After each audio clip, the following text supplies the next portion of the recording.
everyone, and welcome to the 411 Ground and Pound Radio Show, your weekly look into the wide, wacky, wonderful world of mixed martial arts.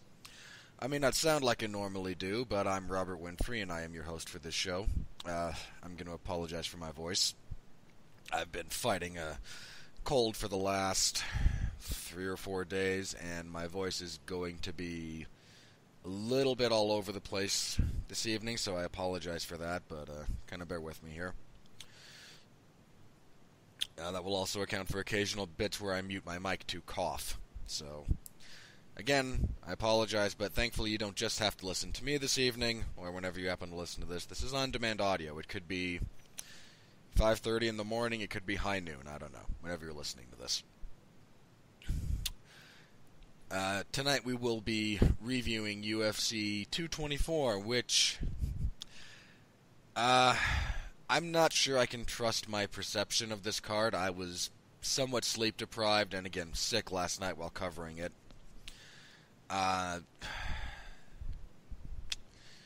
Initial impressions from me, there were a lot of finishes. That doesn't mean there were a lot of good fights. There were some good fights. I do want to be very clear about this. They were not garbage fights. A couple of them maybe. But there's a severe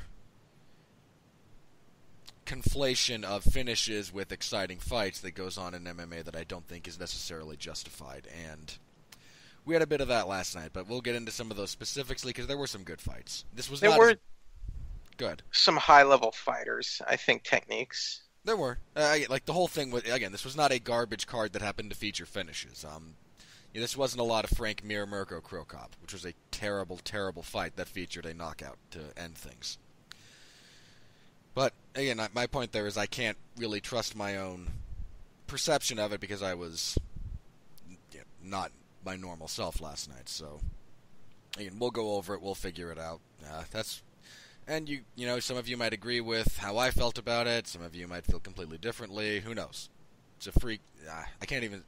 Depending on where you are, it's a free country. You're allowed to agree or disagree with me. By all means do so. I do not want a whole world that agrees with me. That would be terribly boring and, well, it just wouldn't be good. Anyway, here with me so you don't just have to listen to my croaking this evening. And we have Jeff Harris with us. I'm not sure if Pat will be joining us or not. I know he had a few things lined up this evening, but if he has an open invitation to jump on in if he happens to become free later. So, Jeff, how you doing this evening? How are things for you? The Astros won today. They won yesterday, so we went 2-1 with the Texas Rangers. So we are on the path to re-earning history and winning our second World Series this year for 2018. So repeat, re-earn history, hashtag go Astros. All right, on that note, let's jump into this. Last night, UFC 224, this was a weird card for me. This was a weird card in general. They didn't have a great attendance for this. I think their recorded attendance was a little over 10,000 attendees. The upper decks were visibly mostly empty all night. But anyone who did go to it got it generally, again, like there were some good finishes. There were a couple of really good fights. I don't feel the main event was all that good, but let's start there. Excuse me. Pennington did not belong in that main event. Let's be honest. Nothing against her. She didn't earn this shot. I'm sorry. Hang on. Let me get to the result, and then I'll kind of tackle that a little bit. Amanda Nunes defeats Raquel Pennington via TKO punches in the 5th round. First of all, this fight should have been stopped by Raquel's corner between rounds 4 and 5. They didn't. At a minimum, they should have stopped this as soon as Nunes hit that double leg in the 5th, because that was it. There was no recovering from that, and instead she just took a bunch more facial abuse. Her nose got broken even worse. Her corner, between rounds 4 and 5, she told her corner she was done. They talked her into going back out for the 5th. Not sure I agree with that, but theoretically they know their fighter better than I do. But when do corners ever really call it for their fighters when they probably should? It's a rarity. You need it should happen more often. I mean, I can think of a couple of examples when it did The happen. only example, and now this is just off the top of my head, the only one I remember is BJ Penn versus GSP in 2000, and that was early 2009. So I've got a couple 9 years more ago. that I can throw out there. Nate Marquardt's cornerman Trevor Whitman stopped his fight with Kelvin Gastelum between rounds 2 and 3. Okay. Another fight on this card actually was stopped. Further back in Pride, there was the Overeem Nogueira fight. Yeah, I mean, Royce Gracie's his corner didn't really, he quit on the stool, but the same kind of thing. It doesn't happen as often as it should, and I mean, Nate Diaz's corner actually threw in the towel for him around the same time Josh Thompson was. I remember Jamie Varner was severely injured and was on 1 foot once, and his corner didn't. Now, I was as much. I guess there are varying levels of injuries because I think didn't Rory McDonald have an incident once where he was basically. I mean, I guess it's a judgment call where, all right, like don't throw in the towel if it's toward the end of the round and maybe they can run out the clock. I guess, right? I guess know. Again, there's a lot of there's a number of different ways to look at that. Here's a good example. The 2 rematches with Junior Dos Santos and Cain Velasquez. Okay, yeah, 2 and 3. Neither of those fights should have gone all. They were both decisions, right?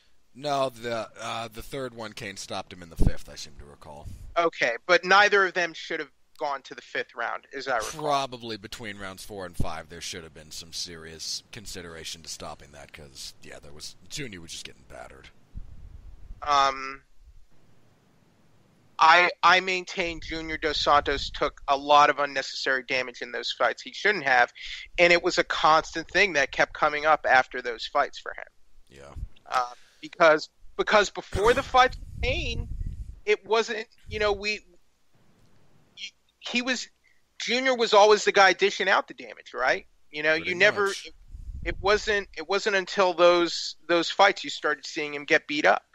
And I think those definitely took a toll on his career, and I think that's irresponsible and incompetent corner work, and I think that ties back into what happened here, where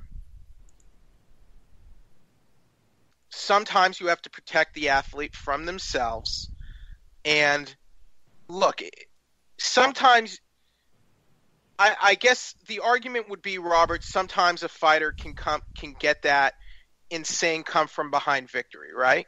Yeah, but I mean, this wasn't this wasn't a situation where like Holly Holm, was dominating Miesha Tate, where Holly Holm wasn't like destroying Miesha Tate in that she was dominating the fight, but she wasn't like battering and just annihilating Miesha within an inch of her life, right? You would agree with that. I would agree with that, yes. So, I mean, it wasn't. Plus, Miesha did have one round where she almost stopped Holly. It wasn't like she was getting battered that entire fight by Holly Holm. So again, there are to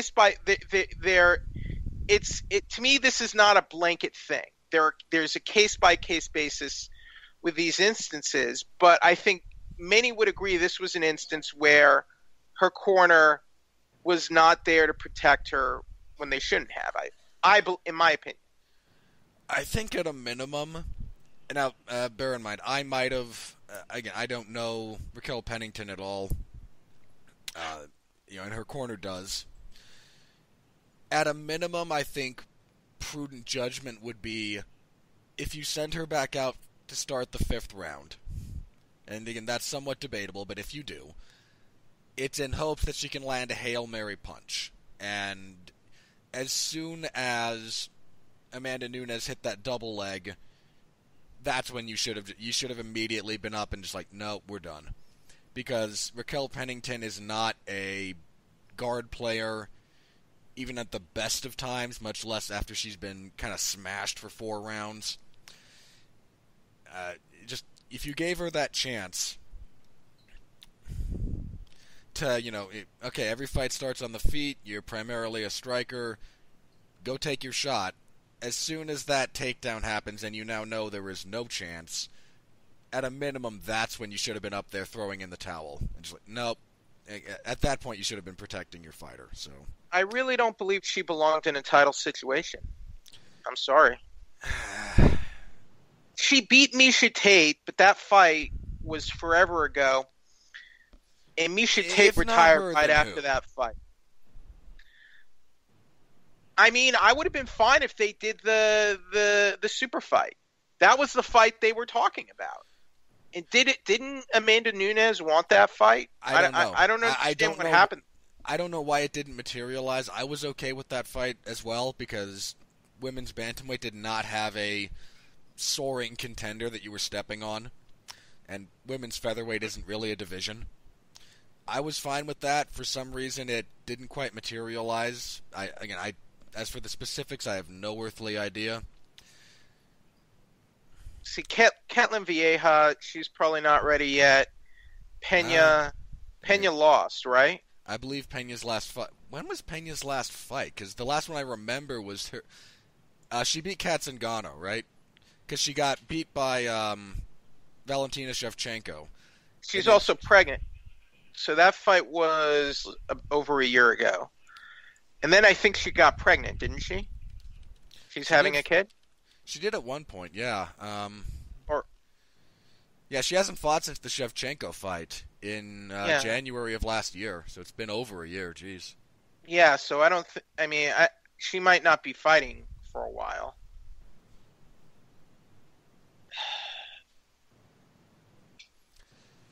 Yeah, women's bantamweight is in a bit of a situation right now. It really is. It's not in a good spot. Would Raquel Pennington be my first choice for a title shot? No, but she was the best available option if you were going to... Again, for whatever reason, Nunes and Cyborg just didn't happen. Weirdly enough, women's flyweight might be in a better position right now to blow up than women's bantamweight, I think. As ridiculous as it sounds. Yeah, you know once what, they get it moving, if they can get that division really kind of up and running, yeah, it might have potential. But as opposed to losing Ronda and Miesha Tate so close together really gutted this division. And then Holly Holm turned out to be the biggest one-hit wonder in the sport. But I mean, look, Valentina Shevchenko was one of the most promising talents in this division, and now she's moved down to flyweight. So I mean, again, for the record, I do think Valentina should have been the champion of bantamweight, but such is life. I mean, again, such is life. So yeah, it's just not in a really good spot. Yeah, it's weird. It's weird. I mean, maybe Joanna wants to move up and try. I mean, Joanna talked about it. I can't imagine Joanna at bantamweight. I can't either. But think about this: Andrade used to be a pretty tough bantamweight, right? She used to be a 135er. She did, which is baffling as well. And she was competitive. Now, she also has a significant amount of physical strength and a style that helps negate the physical disadvantages she was placed at, whereas Joanna doesn't. At least hasn't shown it to this point. Now, granted, there is a question of if not her, then who? But I don't know. I just feel like Pena was not ready for this fight. No, Pennington was in over her head here. I mean, those first couple of leg kicks that Nunes landed seemed to just take her completely out of the fight. She just never got her head back into it after she got kicked off of her feet those first few times. I mean, she spent that whole first round basically with her back on the cage, kind of getting punched at. Nunes is really good. So it's really nothing to be ashamed of, because Nunes is a pretty. I mean, look at what she's done. So, No one to trifle with, that's for certain. mm, I mean, Holly Holm, I think it seems like she's staying at 145 for now. Her next fight is at 145, if nothing else, because she's Right. fighting Megan Anderson. Yeah, and I mean, I can't believe that Holly Holm has too many fights left for her career. I I can't imagine it either, and I appreciate Holly a great deal, but She's an amazing. I mean, look, I'm not the biggest Holly Holm fan, and she's an amazing athlete, right? But time is against her now. Oh, yeah. She's 36. She's 36, and I mean, she's in amazing shape for her age. I wouldn't even think she's 36 years old. she's in amazing shape know? for the average 20-year-old. But Yeah, but exactly. but that is the average 20-year-old, and Right. this is a competitive And sport. I mean, the and I clock's mean, on everyone. right, right. And not only that, she's 1-4 in her last 5. Yeah. So that's the other thing.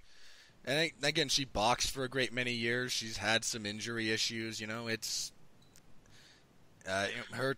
She's gonna. I would be surprised if she's still fighting in the next But 2 to 3 years. as weird as it is, I'd be okay with her fighting Nunez at some point, provided she can maybe go back down and get a win or something, or maybe she beats Megan Anderson and this fight's around for her, just because it's kind of a mess. It's kind of a mess at this point in multiple divisions, Robert. It does need to kind of get itself sorted out. That's very true. I mean, I have no idea what they do with Nunes after this. Isn't Ketlin Viejas coming up? She's a pro. She is. Does she have a fight You don't know. scheduled? Let's see. I don't. The only thing is, I don't think we really know how good Ketlin Vieja is yet. But she's a prospect to look at. Yeah, she's what, 13 or 14-0. She's 10-0, 4-0 in the UFC, and that includes wins over Sarah McMahon and Kat Zingano. So 2 former contenders. Yeah, Ketlin's. I would agree that she's not coming quite up. ready, but like this time next year, almost certainly she's in the title scene. Right. I mean, but things being what they are, they might just go ahead and offer Vieja that fight because Pena's out of the picture. Holm is fighting Anderson, and Pennington just lost. So Who's I the would next say one down on the rankings after that? I know it gets really bad after that. I know. I mean, these are the UFC rankings, but Deronda May. Yep. Yeah, no. Kat she's not getting a title Zingano's number 6, and then Miriam Renault. fight. I would say if Renault wins her next fight, I don't know what it is. I don't think it's scheduled yet, but if she gets one more win, you could probably do Renault. Put Vieja and Renault together. I think that's your title eliminator. Makes the most sense. Put Nunes on the shelf for a while.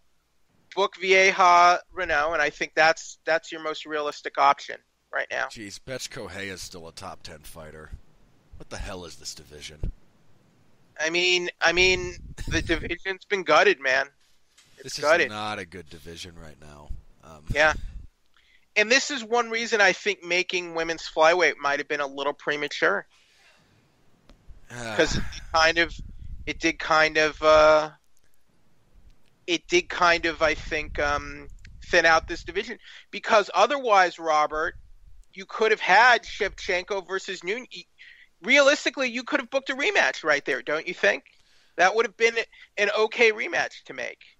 Especially considering... I wouldn't have complained about it, but I'm also in the minority with that, I think. Okay.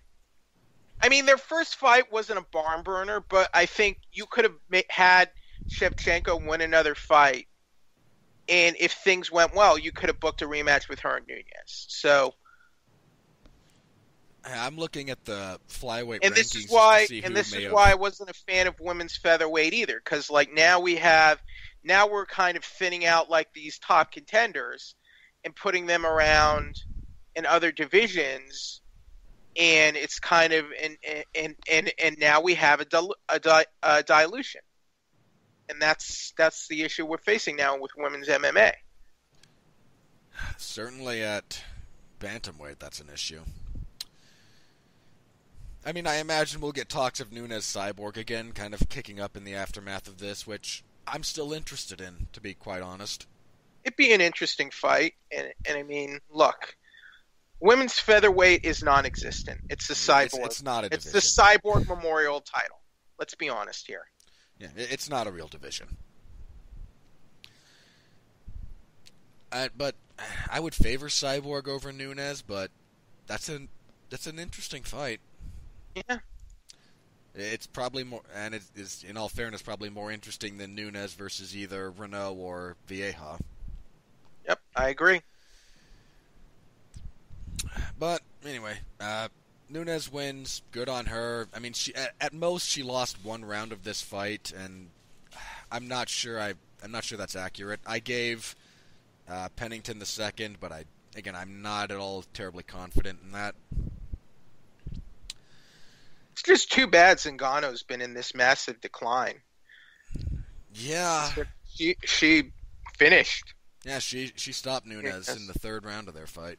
Like Zingano declined while Nunes went on in the rise after that fight, basically. Yeah, those knee injuries, man, to Zingano just absolutely ruined her career trajectory. Anyway, that was the main event. So Nunes now has 3 title defenses. I believe she has the most finishes in women's bantamweight history at this point as well. I'm so disappointed Jacare lost. What did he not do?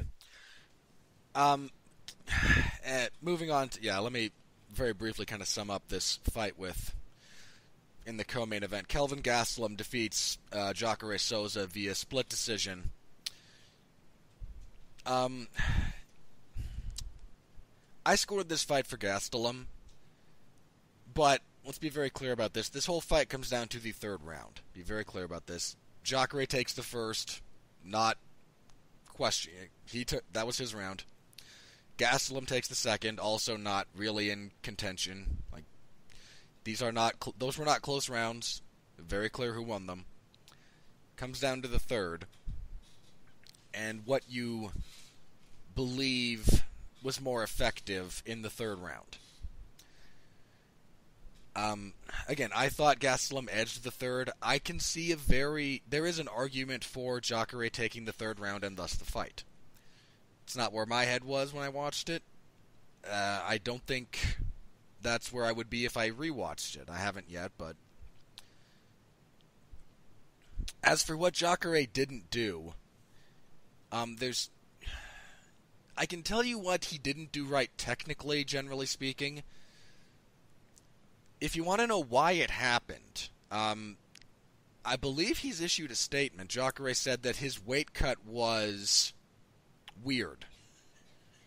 Now, again, he made weight fine. That wasn't the issue, but something about the way he cut weight this time, or some of the timing with it, it wound up severely draining his legs and his leg conditioning. That sounds like an excuse. I'm not saying that didn't happen, but look, you've been fighting in this sport for how long now? Well, since 2003, so 15 years. Yeah, you're 38 years old, and years of competitive jiu-jitsu before that, where weight cutting is a thing. Yeah, exactly. I mean, not only that, you're fighting in your hometown. Or wait, Rio? not as. I mean, you're fighting in Brazil. You're fighting. You have the home field advantage for all intents and purposes. No, he's not from Rio. He's from Vila Velha. Vila Velha, yeah. Vila Velha. I think that's how it's pronounced, at least. I mean, you should know how to do this, and you should know how to cut weight where it's not going to drain your legs or whatever. I feel like that's on you. It is, and look, let me be clear. If that's simply his explanation as to what happened, I find it eminently believable, and I don't think it actively detracts from what Gastelum did. But my frustration here is, I'm such a big Jacare fan, and I'm just it feels like when he's, right there. He seems to perpetually stumble at the finish line, doesn't he? Bad luck. I don't know. Because, like, honestly, I feel like he didn't lose that fight with Romero either. To me, that wasn't a legitimate loss in my mind. It was a close enough fight that you could score it either way. And I generally tend to think a draw is the more accurate score, but I feel like to me that's more like a draw than a loss. And then well, because Romero probably should have had a 10-8 in the first, given how close he came to finishing that, and then round 3 is very this competitive. doesn't feel like a real loss to me, honestly.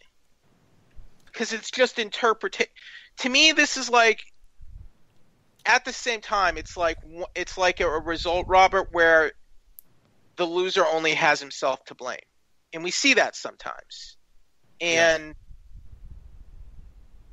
to me, there are decisions, and then there are just marginal decisions. Oh, this is a very marginal decision because again, it comes down to a single round that was. I mean, that third round was very close. I feel like you should have like a deciding round, and I don't know.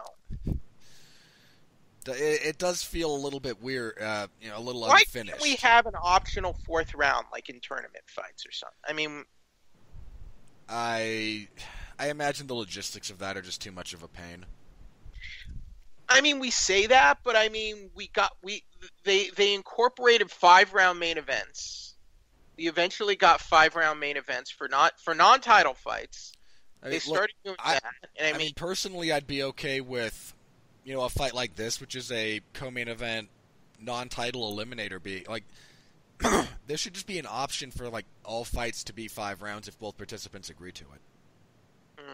I would be 100% okay with that. And then there was a situation with Demetrius Johnson and Ian McCall where we should have gotten our sudden death round, and we never got it because people on Australia's commission, the people on Australia's commission can't do simple math.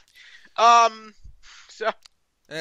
in all fairness to the Australians, I mean, we make fun of them because that's the highest profile instance of that happening. That's not unique to them.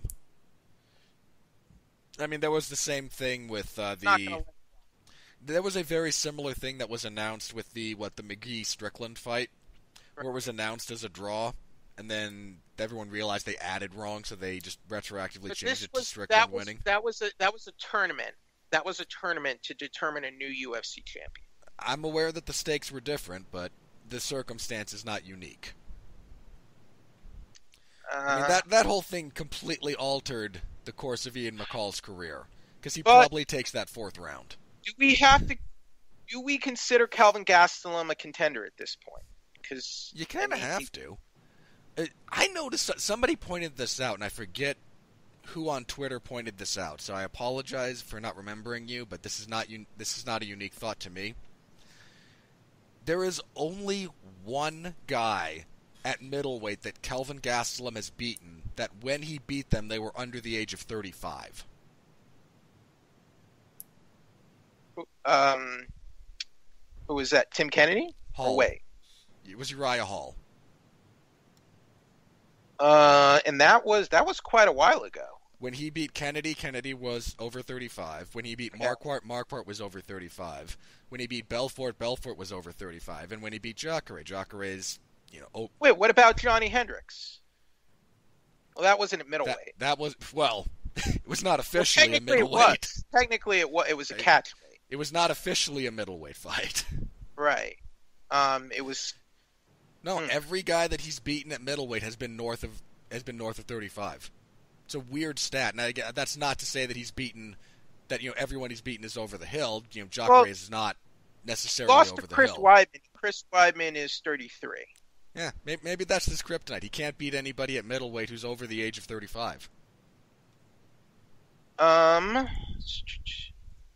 So here we go now.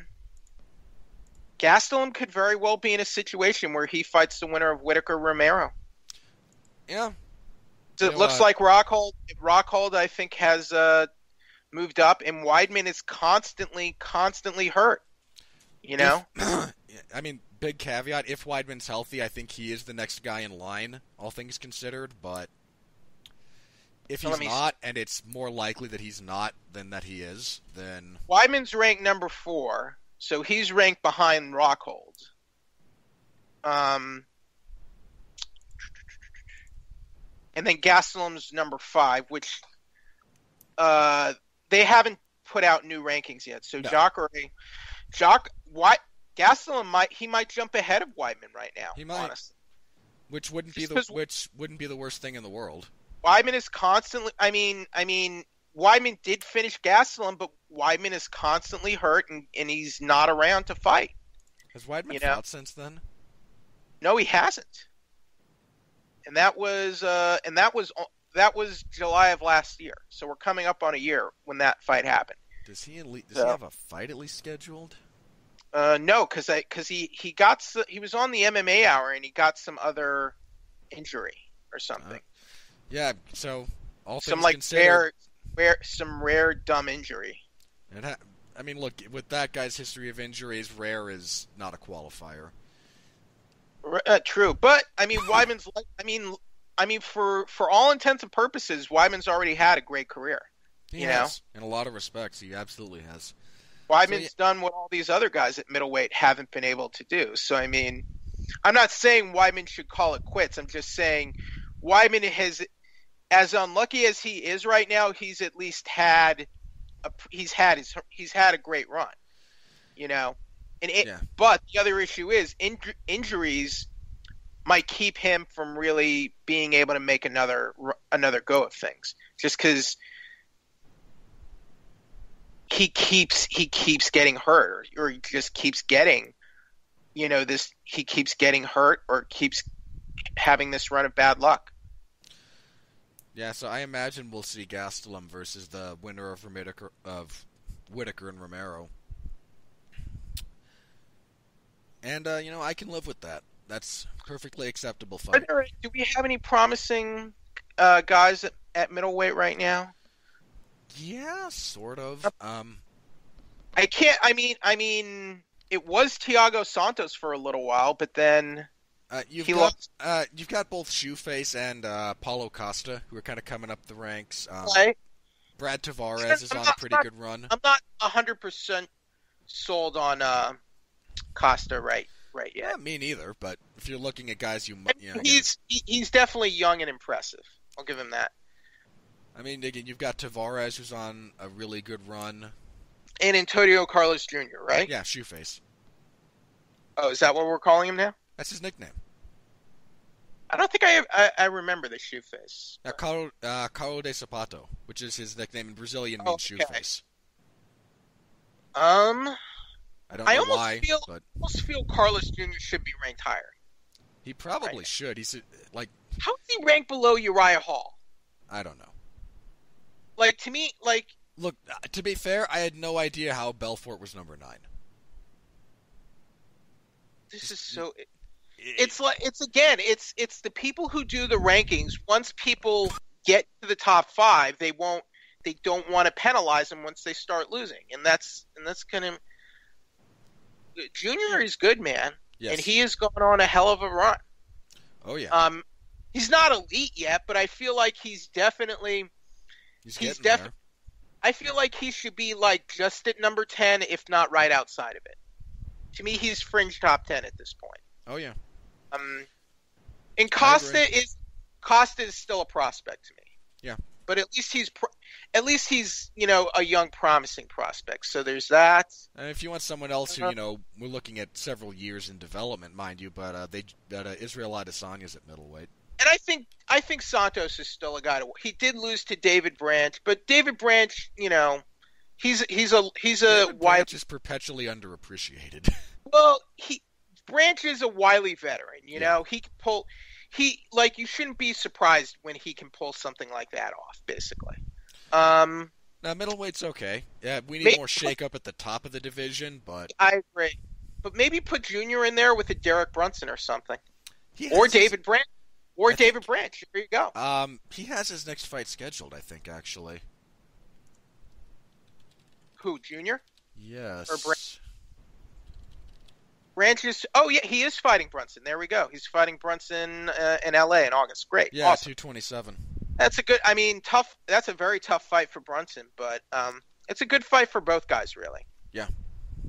I like that. I like that fight a lot. Yeah, middleweight's in a pretty good spot. Maybe do you put Paulo Costa in there with Branch, or is it too early for Costa? A little bit too early. Somebody else on this card was calling him out. Cesar Ferreira has been calling him out for his last couple of fights. I'm fine with that. You know what? I like that idea. Yeah, I like that one too. Because Ferreira is not like a world beater, but he's a guy I think who can test Costa. Yeah. Because I don't think you want to throw Costa into the deeper waters just yet. No, he's way too young to be just. He's not that young, but he's still young in the sport. Yeah, I agree. But yeah, we definitely need some we need some shake up higher up at middleweight the way things are panning out. By the end of the year, things will look very differently. I'm still a big fan of Jacare, but it's me too. It's like you said, he just fumbles at the finish line. But honestly, I feel like he still should have gotten the shot against Weidman over Luke Rockhold. But that's just probably should have. Certainly should have gotten a shot at Bisping. He was over there. GSP. He was there. He was right there. And that was the time he should have gotten it to me. But I'm not Dana White, unfortunately. All right, next up, we had our... This was a good fight. Which one? I'm sorry. I was thinking of the Bantam. Oh, we're going to Mackenzie. Oh, my God. Sorry. Oh, it's all right. We had our missed weight issue for this fight in this next fight. To be fair... Now, hang on, I'm not going to defend Mackenzie, but the UFC booked a card that had Kelvin Gastelum, Mackenzie Dern, and John Lineker on it. Somebody was missing weight. In this instance, it happened to be Dern, who missed by a whopping 7.5 pounds. She weighed 123 pounds officially for the strawweight fight. I mean, this was... Dominic Cruz mentioned on the analyst desk that this almost felt like it was calculated. And I don't think that's not a claim that should be dismissed. Let me put it like that. I was very surprised when they signed Dern as a strawweight. That has never been her optimal weight class. She has always struggled to make that limit. The totality of her grappling career took place between 120... It was like 122 to 140 something. She's saying she wants to stay at strawweight too. Ugh. I don't know how serious that is, but... I don't know either, but again, I do not believe that... This was a fairly quick turnaround. That's all I will say in her defense. Yeah, she's fought 4 times in the last 7 months. Right. Which is nothing to sneeze at. And, again, her camp was disrupted. She left the MMA lab. I heard that I thought they kicked her out. John Crouch isn't the kind of guy who just, will kick someone out necessarily. It was more amicable than that. Okay. I've heard different things. Granted, I don't know... Granted that they're not all from legitimate sources, but I hear things too. What I heard was that she was invited to leave. That sounds like she was kicked out, Robert. It ends at the same place, but it doesn't have the same. It might not necessarily have the same emotion behind it. I mean. All I will say is she has been busy, but I mean, still, to miss weight by that much, to me, is it's egregious. Yeah. It's heinous. I mean, you could easily, there are competitive flyweights who weighing in at 123 could be fighting at their optimal weight. I think she should have lost half of her purse for missing that much. I feel like you should have tiers. 30% to me is not enough for being off 7.5, 8 pounds. To me, it should be 40 or 50. There's been some discussion about graduated tiers for missing weight. I don't know if anyone's tried implementing them. I mean, we had that situation where who was the female fighter who's no longer in the UFC right now? You're gonna have to be way more specific. It was legal complaint. One who just filed the legal complaint. Oh, Leslie Smith? Leslie Smith. Like, sometimes a fighter will just turn the fight down if their opponent misses weight. Dotson turned his last fight down. If your opponent misses weight, you are no longer obliged to fight them. Right. And look, I know I picked Amanda Cooper for this fight, but I want to say I have all the respect in the world for her for going forward with this fight. Even in a losing effort, I think. I don't know. It's just.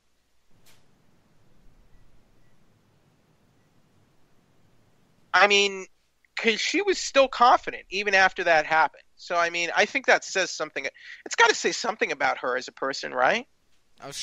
Look, Amanda Cooper's been a competitor and a competitive individual for her entire life. She boxed for a while. She's been doing MMA now for, again, quite a bit. And, fighters are confident people. There's a significant amount of self-delusion that goes into being a fighter. And I don't mean that as an entirely negative thing. Right. I mean,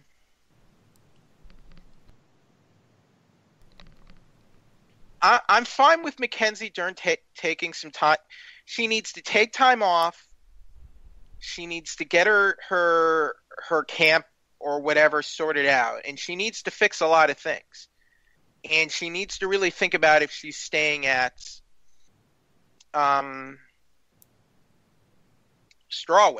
because look, with all the hype Dern gets, she's a real prospect for this sport. Yeah, there's a lot that her game needs to incorporate that it doesn't right now, but there's a lot of potential.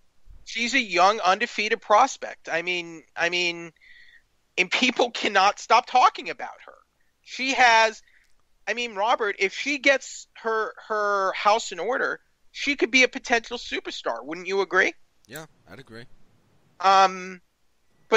But she has to get her house in order. Otherwise, she's going to be an also ran. I would agree with that. Oh, sorry, I didn't actually touch on the result here. Dern defeated Cooper via submission in the first round. Cracked Cooper with a right hand that dropped her and then led to the immediate finish. Cooper... I already said this. I'm trying to remember what I said. Cooper kept looking to try and counter Mackenzie, but she never really moved or found an angle when doing so. Consequently, her head was on the center line reliably. And Mackenzie Dern may not have the best striking in the world, but she throws straight heat. And she does know... again, she's not the greatest striker, but she knows the basics. She's not going to flail. Her technique isn't... It looks a little like flailing, but she's not... these aren't arm punches. She's actually able to kind of get her weight behind them, and if you don't move, and Cooper didn't move, got cracked, and once you're on the ground with Dern, you're kind of screwed. She's just... That's her bread and butter. That's what she's been doing forever. Again, she's been very busy over the last little bit. I do think she needs to... I agree with Jeff that she needs to take time and sort herself out, but... And, if she's not going to commit to being a reliable strawweight competitor, then, then move up. We do have a flyweight division now. If the weight cut's that big of a deal... Could she beat Nico Montano right now, you think? Or give her problems? Nico... Give her problems, certainly. Completely beat her? I don't know. I don't know how... Is she too small for strawweight? That's the other thing. Or flyweight. I don't know. I don't think flyweight. She is. There's more, there's more to size than just height and reach. She'd be on the shorter side, but I don't think her frame is in any way disqualifying of her being in that division. And it's not like there's a bunch of giant flyweights. I don't think there are a lot of I don't think she would be. I don't think she would be outsized to the degree that it would, completely disqualify her from competitiveness. I mean, she also beat Gabby Garcia in grappling competitions, and Gabby Garcia is an enormous woman.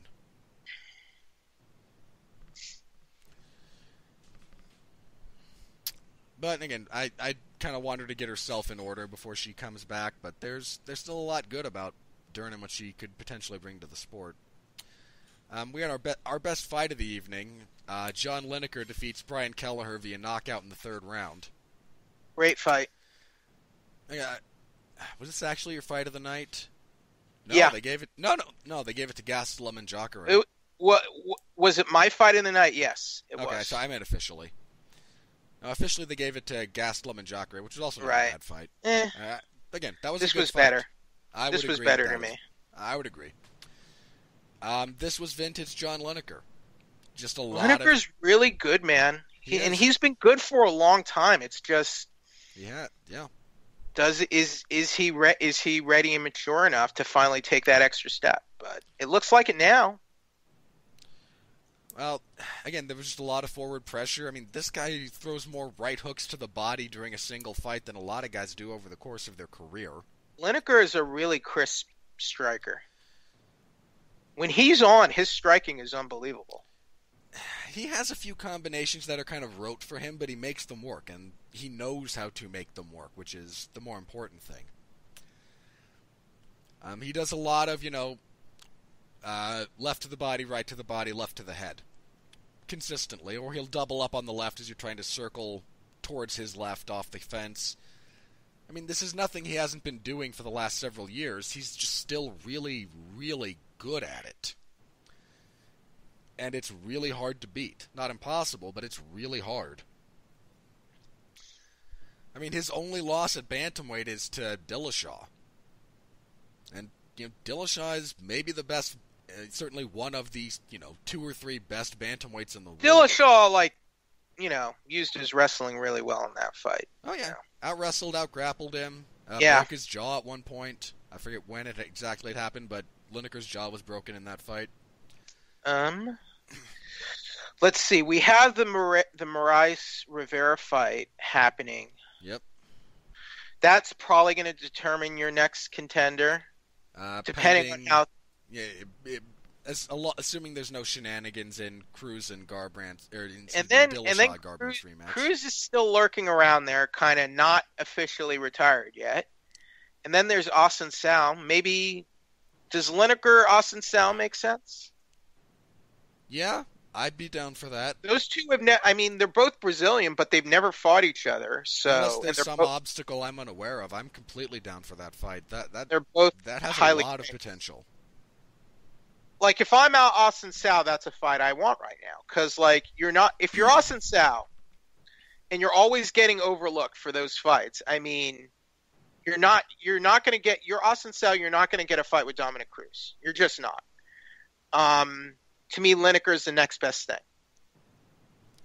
Yeah, I'd completely be down for Austin Sal and Lineker. I'm down Austin for most Sal and Lineker fights. is also an interesting matchup because with Austin Sal's a very underrated grappler, I think, Robert. He could give Lineker problems there. Yeah, his takedowns aren't as good as others, but his top game is solid. He gave Faber some problems way back when they fought. Yeah, again, as long as he's on top, yeah. Right. No, I'm down for that fight. I'm down for pretty much any John Lineker fight. I have a lot of fun watching him. But this fight was a great fight. I think Kelleher is underrated, and I think Lineker. I mean, look, Lineker's been so good for a long time. It's just consistency with him, right? It's just consistency in the weight. Not at bantamweight. He only had the one kind of issue at bantamweight, and that was by half a pound or so. That's still after a long. That's still after a long line of just constant issues he's had. Yeah, at flyweight he had a lot of issues. He missed by half a pound when he fought John Dodson. And it prevented him from getting a title shot at flyweight. Yeah, at flyweight it absolutely was the reason he never... Yeah, he's only had one issue at bantamweight in... 1, 2, 3, 4, 5, 6. In 7 Yeah. fights now up at bantamweight. Do you think Demetrius Johnson is ever going to try to go up to maybe fight for the bantamweight title again, or you think he stays? I don't think they will give him the money he wants for that. Mm-hmm. He has said, Mighty Mouse has said publicly, I'm willing to do it for the right money. And I do What is not... the right money for him, though? 7 figures. I mean, what does he get? But what is he getting? Again, 7 figures. Somewhere in the $1 million range. But I mean, isn't he getting close to that? He's got to be getting close to that at least, don't you think? No. As a champion? No. Not at all. He... With signing bonuses and everything else, he doesn't get anything close. To $1 million per fight? No. Let's see, because when was his last fight was UFC 216. And that was when he beat Ray Borg. When he beat Ray Borg.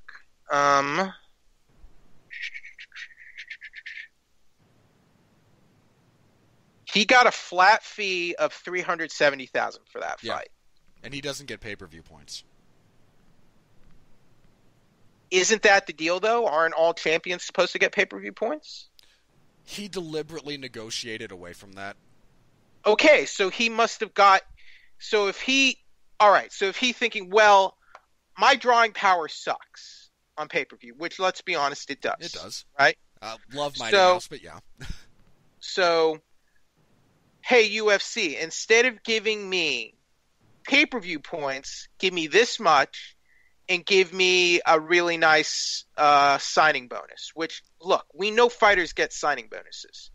What if he negotiated a really fat signing bonus for his last contract? If he did, it's still... Again, like, the issue is how much does he make per fight? He makes... All right, well, if plus. he gets those you get the signing bonuses in installments, that might kind of even things out where he's getting like in the 7-figure range per fight. He's not getting an extra $700,000 in signing bonuses. Well, he might be. He's probably clearing less than $500,000 per fight.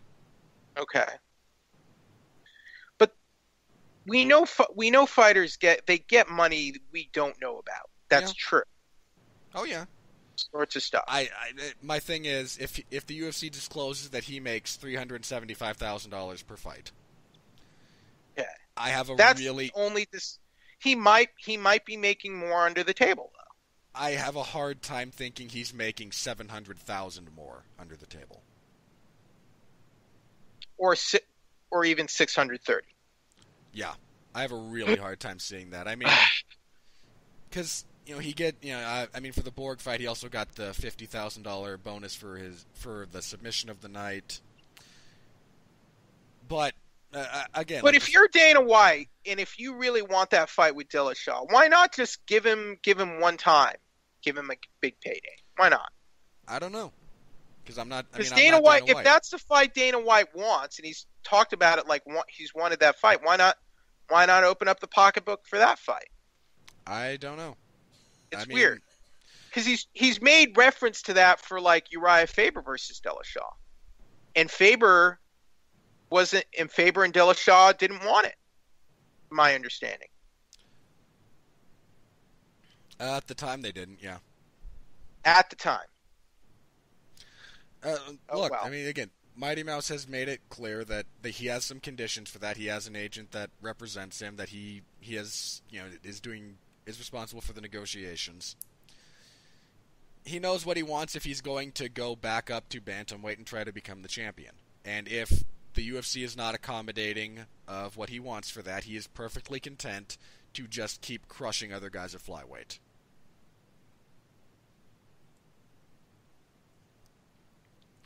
And if that's the way he wishes to conduct his career at the moment, I can only say God bless him. It's his career. He can do what he wants. And again, I would be interested in him and TJ in a lot of respects.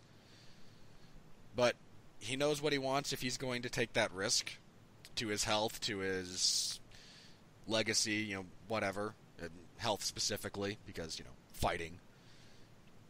And if that's how he wants to do it, I don't think he's being. Let me put it like this: I don't think he is asking something so outlandish that he's using that as a mechanism to avoid taking the fight. I don't think he's saying, sure, I'll fight him for, $2 million, knowing that there's no way he's ever going to get $2 million, and therefore he never has to accept the fight. I think has in his head what that fight should mean to him financially, should mean to him and the security of his family going forward.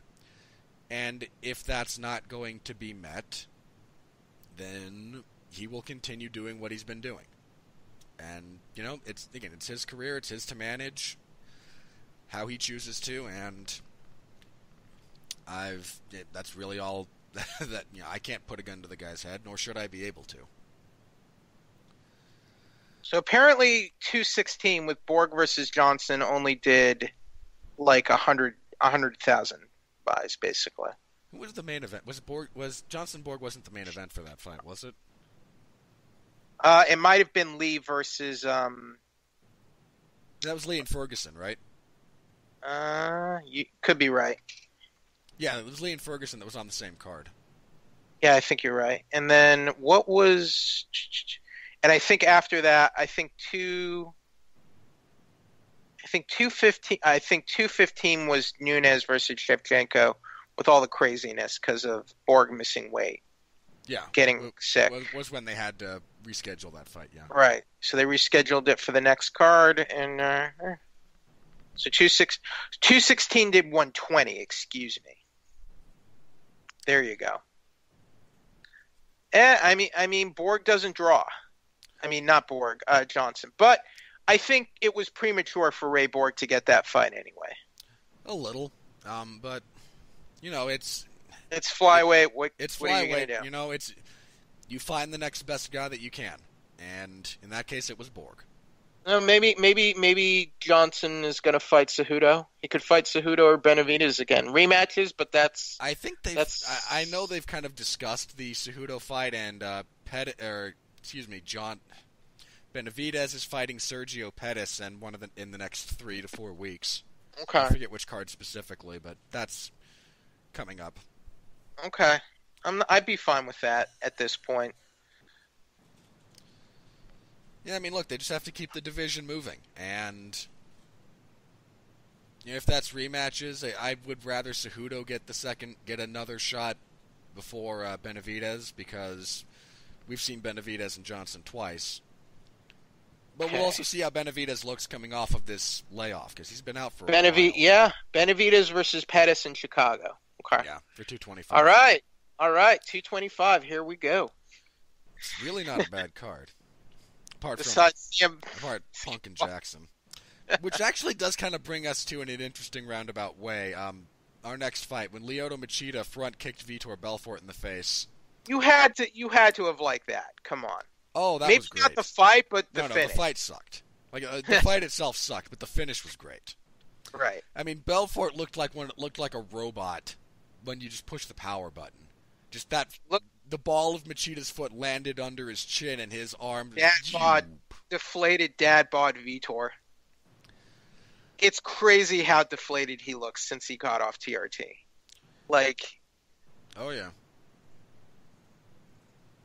It's literally like a before and after photo, except in reverse. Come on.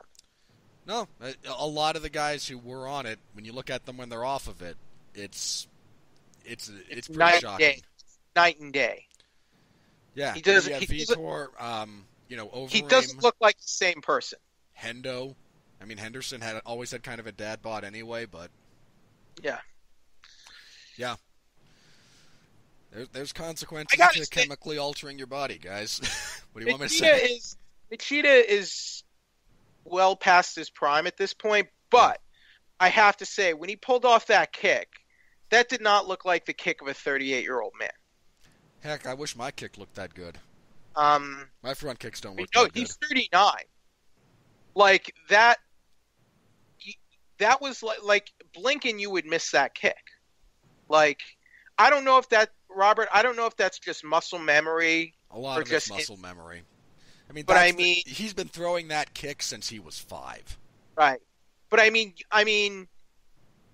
it wasn't a great fight, but I mean, that's just, to me, that's just evidence that he is Lyoto Machida.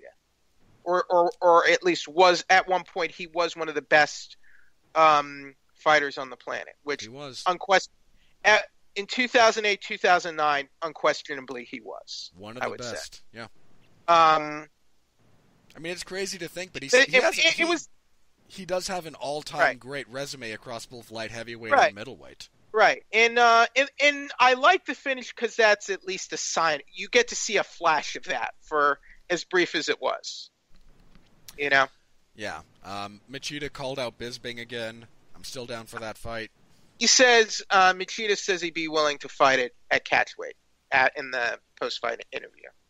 Yeah, I mean, look, he and Bisping are both on their way out.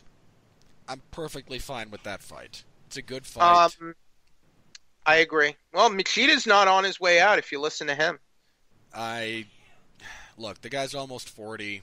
He just barely got off a 3-fight losing streak, and he did so with a dubious decision, and then he beat old man Vitor in his bathrobe.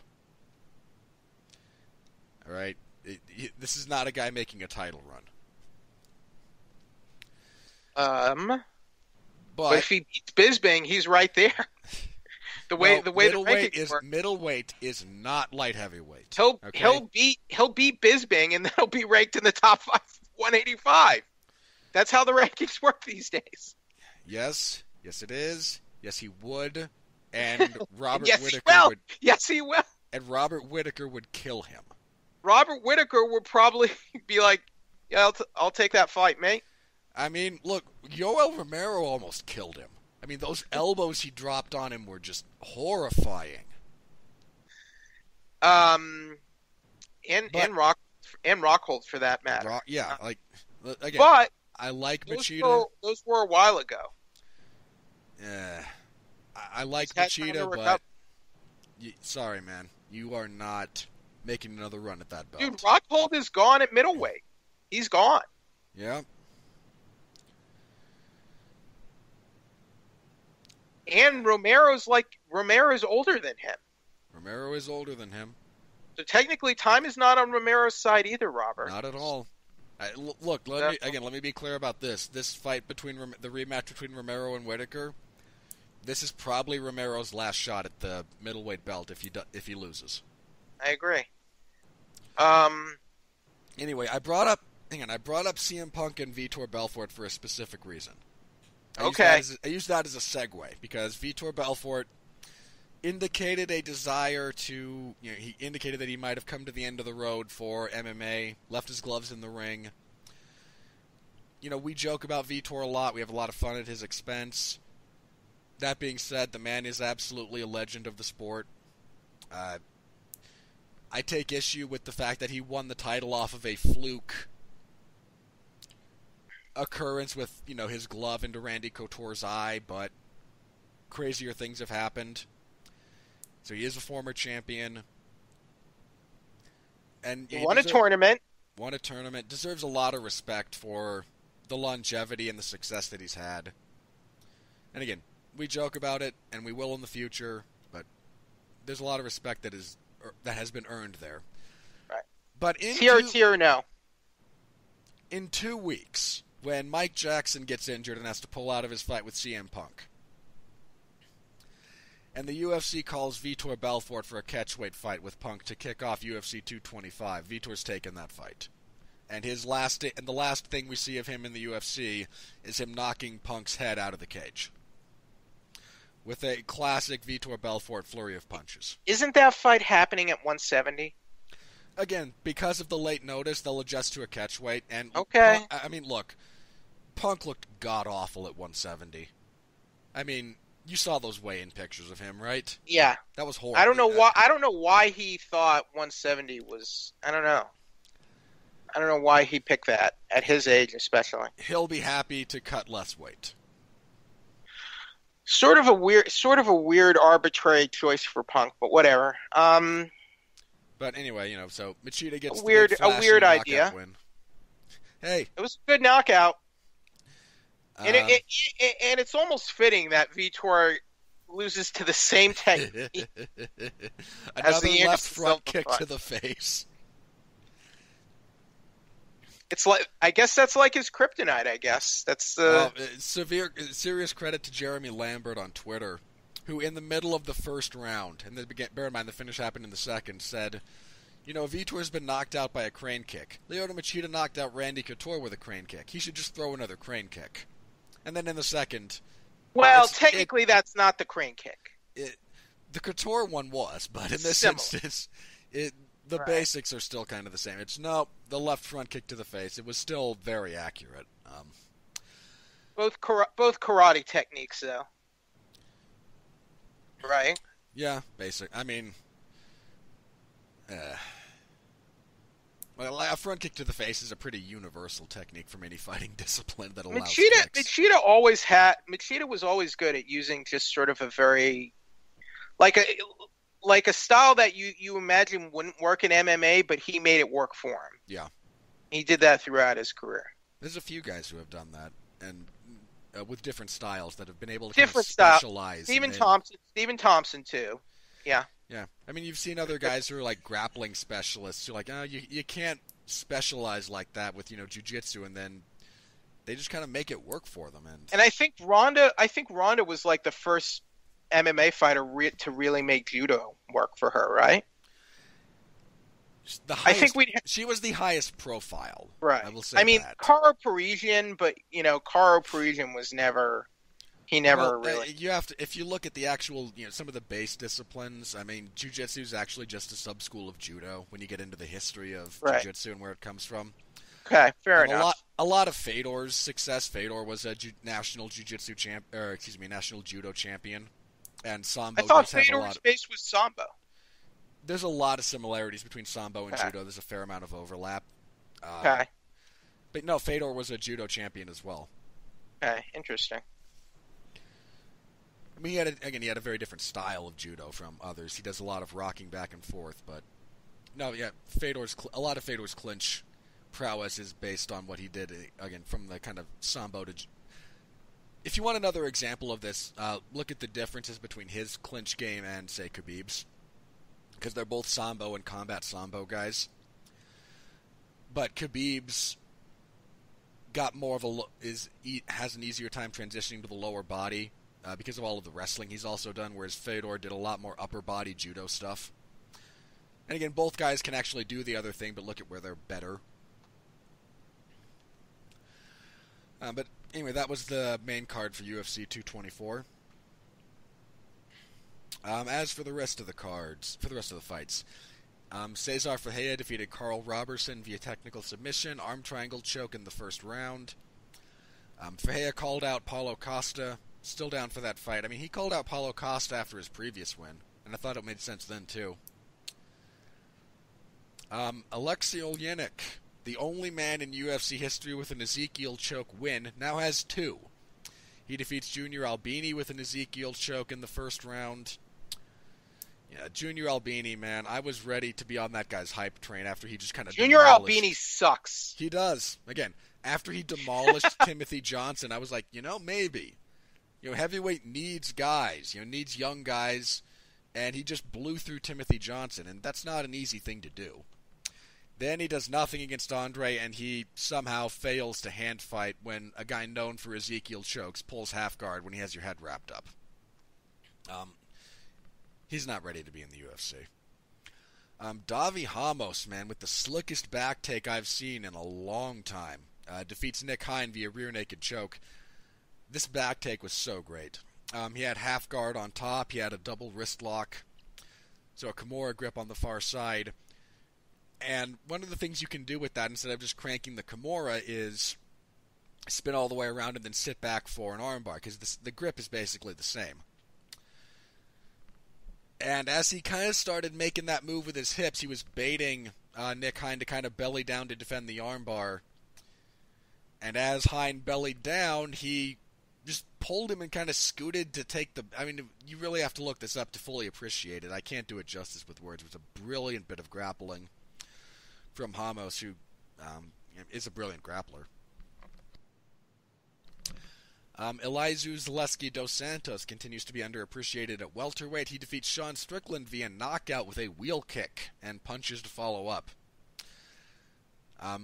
Again, dos Santos is just kind of underappreciated. His only loss in the UFC was a split decision.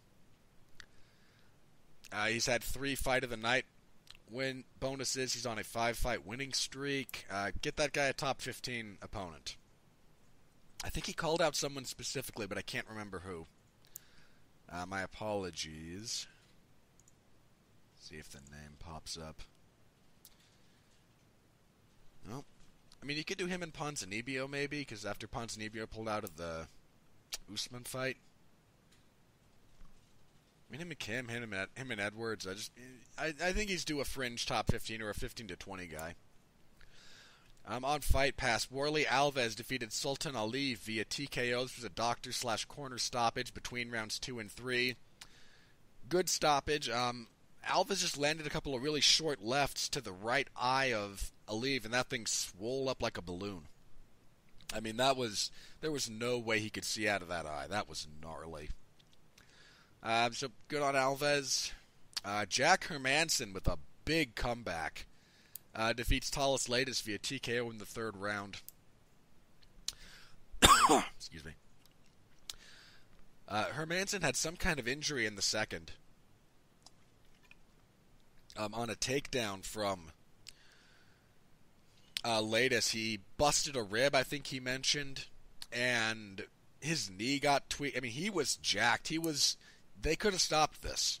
Because he was kind of crying out in pain, and and if you're screaming in pain, that can be construed as a submission. Good on Mark Goddard for, reading the situation completely and not doing that. But he told the corner in between rounds 2 and 3, he actually went to Hermanson's corner and said, "Find out what's wrong. He's hurt, and make sure he can continue, or I'm going to stop it." And, credit to Hermanson for rib injuries just suck.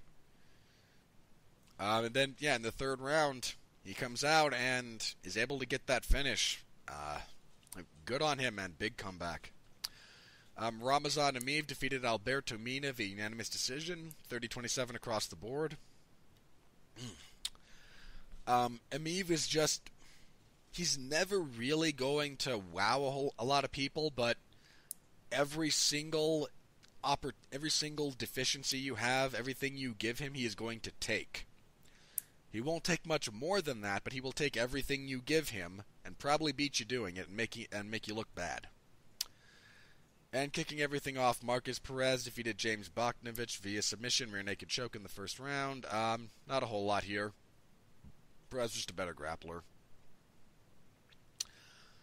But that's it. Again, a lot of finishes. Jeff, I know you have a few burning desires from this group of prelims, so the floor is yours. The Haya finish was fun. The Ezekiel choke finish was fun. I'm glad Oleinik did it to Albini. Elizeu Zaleski dos Santos, man, he's a guy to watch. That was a pretty gnarly wheel kick knockout. I enjoyed watching that. Yeah, some decent action on the prelims. Yeah, dos Santos is somewhat underappreciated, all things considered. He's been doing well lately. Yeah, that's five in a row. 5 in a row. I mean, he had a few. Yeah, he had 3. This was coming off 3 straight decisions, but this is definitely going to get him some attention. Yeah. But he's done well. He's done pretty well for himself. He's 5-1 now, 5 straight wins. He's due. They should give him a big fight next, or a bigger fight at least. All right. Again, thank you to everyone who followed along with UFC 224 and put up with me covering that while sick and tired. I apologize for any inconsistencies I may have had, any errors. Again, not in the best of health. I think you did a great job. Thank you. I appreciate that. Hopefully I'll be up to normal capacity come Saturday because we have UFC Fight Night 129. The UFC is making its debut in the country of Chile. They will be in Santiago, the capital city. And there's not a whole lot to this card, but we'll kind of go over a few things here. The main event is good. This is a very relevant main event. Okay, let me rephrase good. Very relevant. It's a very relevant main event. It was supposed to be Kamaru Usman fighting Santiago Ponzinibbio. Ponzinibbio, of course, from Argentina / Brazil, was just kind of carrying the torch for these Spanish-speaking South American countries. Ponzinibbio has to pull out, and in steps Damian Maia. Props to Damian Maia. A lot of them. I mean, he's fighting a guy who no one wants to fight. No one wants to fight Kamaru Usman for good reason. And he's giving a young, up-and-coming guy who's a very tough matchup for him on short notice, this kind of opportunity. There's not, like Maia and Donald Cerrone are some of the only guys taking fights like this, and they deserve a lot of credit for it. Usman has never lost in the UFC. He is, 5-0, 6-0? 6-0 in the UFC. He's on a pretty impressive run. He's won his last 11 fights. He's 12-1 overall. 7 in a row. He's 7-0 in the UFC. 7-0. Geez, I can't count. He's on the cusp of contendership, really. Yeah. I mean, if he wins here. And look, there's a lot of his fights that I didn't enjoy covering because they weren't very interesting, but he's a great fighter. He's getting better, wrestler. though. He is. At the same time, I think he's getting better. I mean, a lot of it was because his wrestling was just so good that no one could do anything against it, but he wasn't quite at a level to really punish people with it. This is a good test for him, though, because Damian Maia is an elite grappler. I like this matchup a lot. Yeah. I mean, Usman's been calling for this fight for a little bit. I am completely down for this fight, and I like Usman's chances here. I'm picking Usman. I mean, I like Damian Maia as a general rule, but the dude's over 40, is 40. He's lost his last 2. I think he's just really kind of closing in on the end of his career. And I think Usman can do a better job of what Colby Covington did. Maia is very good, but to me, Maia has just never been good enough to be the champion. He just never has. As good as he is. Yeah, he's always run into people who he couldn't overcome when it came to fighting for the belt. And he's not alone there. No, that same thing happens to a lot of guys. Again, I like Usman to kind of replicate what Covington did, but because Usman doesn't suck at striking, and Covington does, I think he'll do a lot better at it. You should have a little more respect for the future interim champion. Who? Colby Covington. He sucks at striking. Not saying he can't beat. He's going to beat Dos Anjos. He might. That is absolutely a possibility. Then he's going to beat Tyron Woodley. I find that highly unlikely. Then what are you going to say? He still sucks at striking. Okay. Because Colby Covington wins with his wrestling. And then he might just beat Fabrizio Verdum in a boomerang fight. Somebody hit those two with a bus. No, Verdum, I support the genocidal dictator, and Colby Covington just being like a terrible person. Like, ugh, go away, both of you. You know what? You say that, but look at where he is right now. It works. I am not at all debating the efficacy. I am debating his character as a human being, not his ability as a fighter. Okay. I'm just saying, you know what? The sport encourages you to be a terrible person. It really does. It really, really does. Look at Conor McGregor. Look at Conor. Yeah, combat sports are individual sports, and they vary what was it? How did I hear this put? There's always room for one guy like, say, George St. Pierre. You're just the clean-cut, professional, good guy. But there's only ever room for one. And there's room for a myriad of McGregor knockoffs. Unless you're the Houston Astros. Yeah, team sports are different. Team sport. Okay. Combat sports, it's different. Any individual sport. I mean, not just combat sports, but like tennis. Right. Okay. Know? Or golf. Yeah.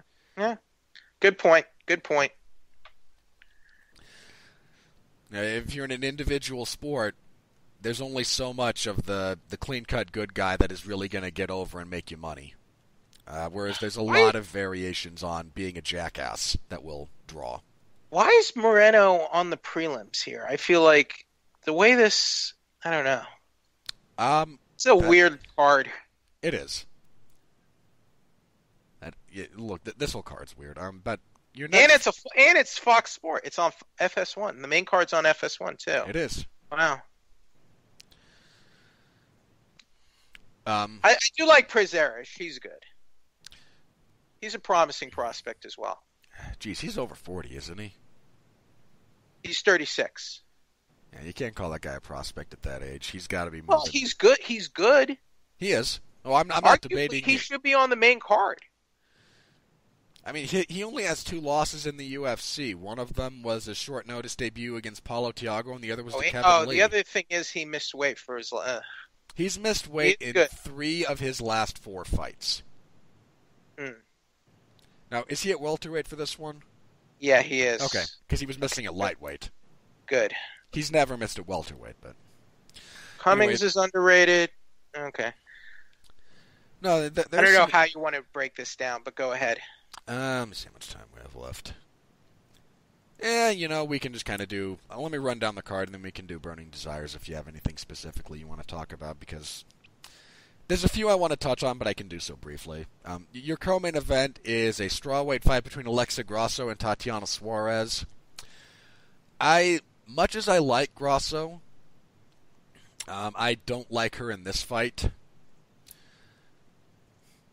She's coming off of knee surgery. Oh, just a meniscus tear. Okay, that's not nearly as bad. But Tatiana Suarez is... if Suarez tries to fight her the same way she did her last opponent, she'll lose. Because she just did a lot of striking with Viviane Pereira. And if she just tries to kind of kickbox with Alexa Grasso, she's probably going to lose because Grasso has very sharp hands. But I imagine she'll kind of go back to her wrestling and grappling, which is her bread and butter. And we'll probably take this. We have a light heavyweight fight that I'm actually looking forward to. Once in a blue moon, I know. Jared Cannonier and Dominic Reyes. Because they're both crazy. Cannonier is coming off of a loss to Jan Blachowicz. But Cannonier's the right kind of crazy. He's got kind of the crazy eyes. He'll walk forward, likes to brawl. And this is the kiss of death for this gentleman's career, so I hope you'll appreciate this. I'm kind of high on Dominic Reyes. He's undefeated. He's 8-0. He's finished 7 of those wins. All of his finishes have come in the first round. He just blew through Joachim Christensen in 30 seconds. He choked out Jeremy Kimball. This is a guy that I've looked at recently as someone, he's 28, but light heavyweight is, youth is not the same thing at light heavyweight as it is in other divisions. I look at this guy as someone who might be somebody. So I'm looking forward to that fight, and I kind of like Reyes there. Andrea Lee is making her debut in the UFC against Veronica Macedo. And I've seen all of Andrea Lee's Invicta fights. I've been kind of appreciative of her career generally. She's the reigning LFA women's flyweight champion. She's on a 4-fight winning streak. I mean, she won her... If memory serves, she won her pro MMA debut by kicking someone's finger off. like literally broke it off with a kick. So I'm looking forward to see what she can do in the UFC. She's just someone I've kind of been watching in some respects. So we have Diego Rivas and Guido Canetti. Kind of like Rivas here because Canetti is a little bit ho-hum. Vicente Luque and Chad Laprise. I kind of like Luque here. Laprise is on a 3-fight winning streak, but might have to change that actually. No, I'll stick with Luque, but a little bit of potential there. The prelims. Some of these are on Fox Sports 2, the first 4, and then the others are on Fight Pass. Zach Cummings and Michelle Prazeres is a pretty good fight. I like Prazeres there.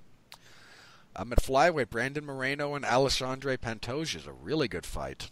Moreno coming off of that loss to Sergio Pettis, whereas Pantoja lost to Dustin Ortiz. But this is a really good fight. I kind of like Moreno there. We have a women's strawweight fight between Poliana Botello and Shiri Kondo.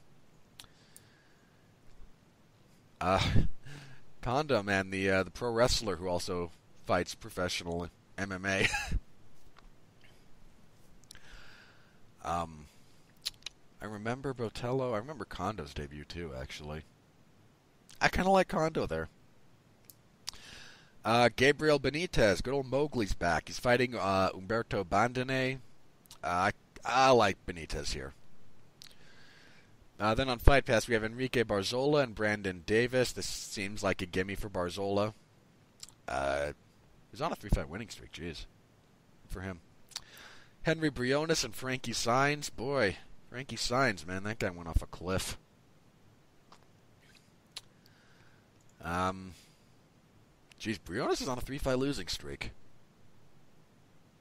I mean, it's Cody Garbrandt, Douglas Silva de Andrade, and then Ronnie Yaya. So it's not nobodies, but I like Saenz there. And then kicking everything off, we have Claudio Puelles and Felipe Silva. Saenz is coming off a win, at least. Yeah, again, he won his last fight. He lost 3 in a row and then got a split decision, so there's a good chance we see the loser out of the UFC out of those two. I'll go with Silva out of those last two because he has a shorter last name. That is literally my criteria here. All right, Jeff, what do you like out of the rest of the fights on that card? As iffy as this card is, and this is a very iffy card for FS1, in my opinion, I think Prazeres, Cummings, and Moreno Pantoja are good fights, and they should be on the main card, in my opinion. I like Prazeres there and Brandon Moreno for those fights. And Grasso, I like Grasso versus Suarez, and Luque versus Laprise. That's also a good fight. That one's not bad. And I like Vicente. Am I pronouncing that right? Vicente Luque. Luque. I like Luque in that fight. He's an underrated talent, I believe. He and Laprise both. Been kind of overlooked. Yeah. So, I mean, there's a little bit of that, but it's not the strongest lineup for an FS1, FS2 card. No, but if you're debuting in a new foreign market, you. Yeah. And it is a good main event, all things considered. Even though Maia's coming off too long, Maia's still good, even at his age. So, it's a good. I think it's a good challenge for Usman to see where he's going to go moving forward. So I'm fine with that. Yeah. Did we lose the co-main event for next week? Let's see. Sorry, for 2 weeks. The Thompson versus Till card. We did. What happened? Knee injury to Gunnar Nelson. Oh. We were supposed to have Neil Magny and Gunnar Nelson. I like Nelson, too. That was a good fight for the division. That was a good fight for both guys. Too bad. I agree. I mean, look, that card's being carried by the main event because Stephen Thompson and Darren Till. It's a great fight. Paper, at least. Yeah, on paper. And it'll draw the local. I mean, that's your draw. The rest of that card, man. I mean, Jason Knight and Liverpool's gonna eat up that card, though. You know. Oh yeah. Honestly, this almost reminds me of the older, of like the British cards from 10 years ago, Yeah, yeah, kind of does. Like, oh, we've which got were the one, here in your when they, co-main event, we have Michael Bisping and Matt Hamill. yeah, but back then those cards were very top heavy, as I recall. Oh yeah, But no, definitely. I mean, Jason Knight and Makwan Amirkhani might be fun because of yeah, the personalities involved, but yeah. See, I mean, Arnold Allen. Arnold Allen is interesting. Arnold Allen is an interesting guy. He's someone to kind of pay attention to at featherweight. Yeah. That one's down. That one's down the line though. So Magny is still on there right now. Hopefully At the moment, they can yeah. find. Hopefully they can find. We'll be talking about this one, about that card next week. Is kind of why I was looking ahead. Yep. Interesting. Oh, I'm gonna have to be up so early. Props to you, Robert. I mean, for soldiering through it these last couple nights. I mean, you're a trooper, man. All the love and respect in the world for you for what you do. No, yeah, this card's actually it's prime time in England. I think the first prelim starts at 10 a.m. Eastern time. Was what I think I had heard kind of bandied about. So that's 8 a.m. here. Anyway, again, that's a couple of weeks from now, and barring the unforeseen, I will be covering that. But we'll preview the event next week, and hopefully they have a replacement for Neil Magny. That could be a fast track for Darren Till. He wins, definitely. I mean, he's right there if he wins. I mean, you could almost give his next fight could be for the then vacant interim title after Covington and RDA fight for it. They could make this fight for the interim title, the way things are going. Could have two interim champions. I mean, you're going to have Covington RDA fight for the belt, then they will vacate it to fight for the actual title, and then Till could fight, I don't know who, but his next fight could be... The only issue for Till, I don't think we've seen him fight a serious grappler or wrestler yet. We certainly have not seen that. Cerrone's a good grappler. He is a good grappler. He has good submissions and good BJJ, but he's not an aggressive wrestler. Right, and he's not a grappling specialist, no. I would say. So that's we need to see Till against someone like, and I mean we already talked about him, but an Usman, a Covington, someone like that, someone who's gonna get there and wear on you. Yeah, I agree. But if he can deal with that, man, Till's a big guy for that division. He hits really hard. He's got this really interesting blend of Muay Thai and karate stylings that I've become really kind of enamored with lately. There's a significant upside to Darren Till apart from his walkout music. Because I can't really support anyone who comes out to Phil Collins. But anyway, we'll give that card a full preview next week. And again, this coming Saturday, we'll have coverage of UFC Fight Night 129, and we can all suffer through that together. So stop by, say hello. I appreciate it.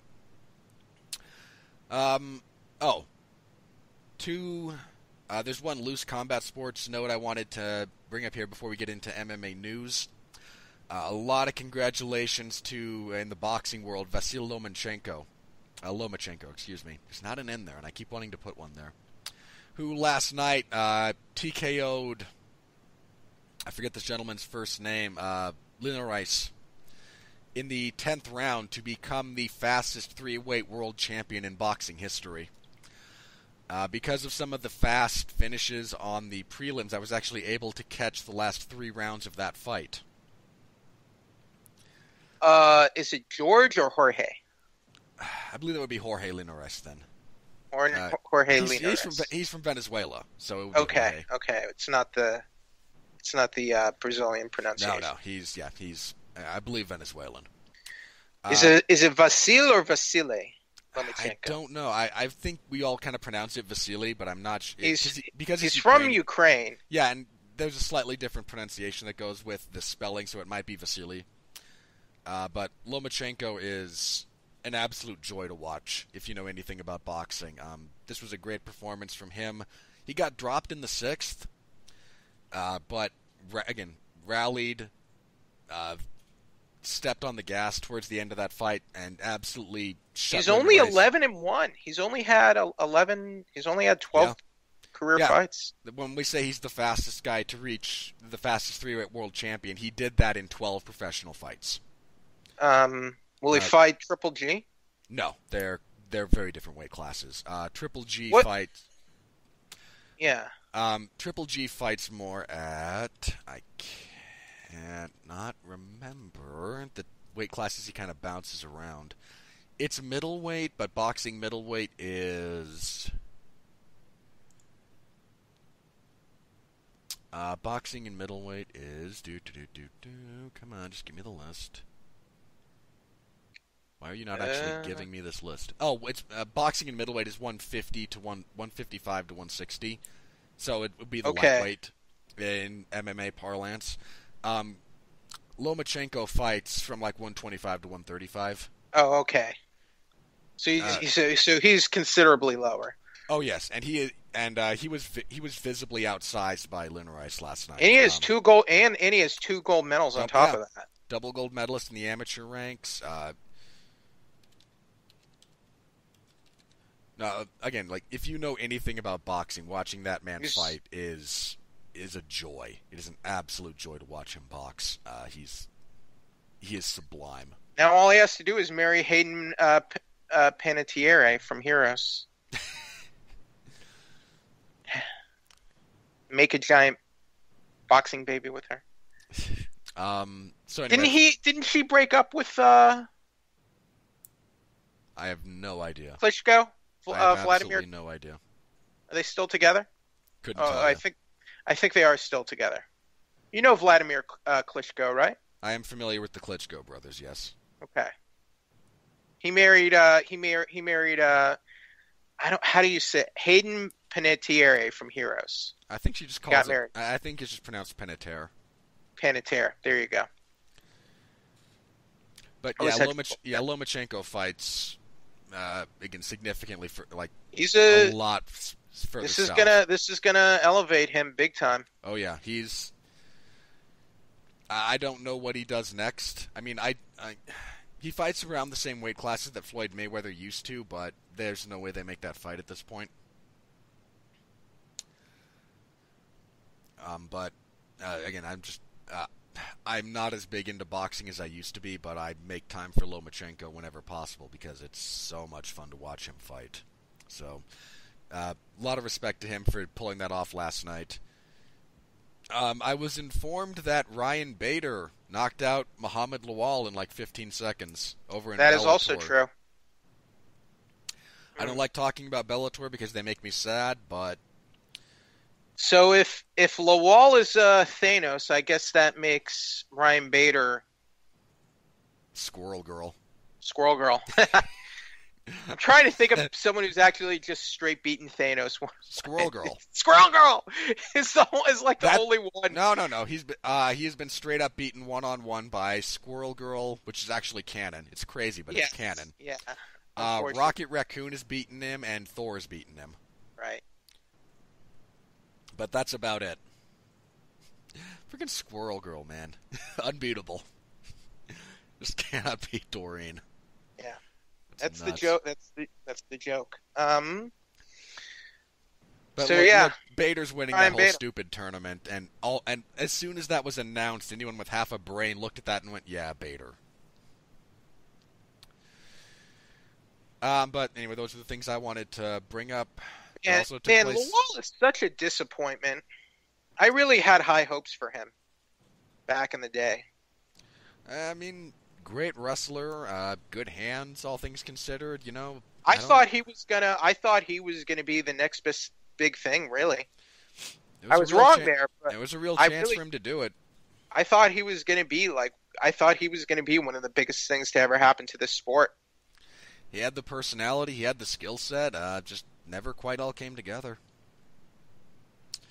Anyway, on that note, what other major news items do we want to talk about here? So I guess first and foremost, to the UFC's Hall of Fame this year, the Fight Wing will induct Shogun Hendo 1. Yeah. Great fight. And if you were Robert, if you were to put a gun to my head and ask me what I would say, the greatest MMA fight of all time, it would be that fight. And I think that fight is a very special place in my heart. I do. Because I was there. I was there live to cover that fight. I was cage side for that fight. And watching it unfold live was quite. I'm very grateful I was there for that fight. To be, in the arena and be there witnessing,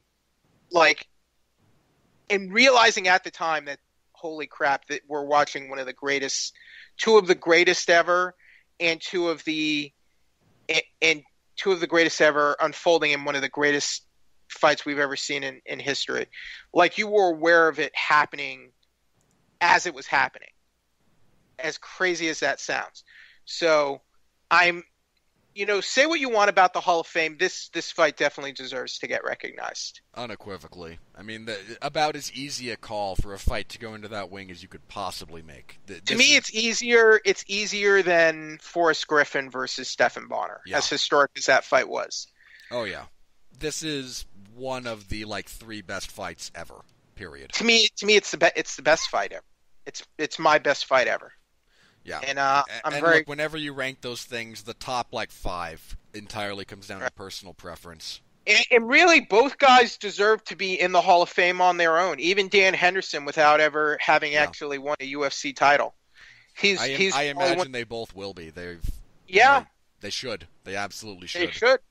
Dan Henderson deserves to be in there. He's probably one of the few athletes, a non-UFC title winner, who deserves to be in there on the merits of his career and what he's done throughout his MMA career. And Shogun deserves to be there on his own as well, even though he never successfully defended his title.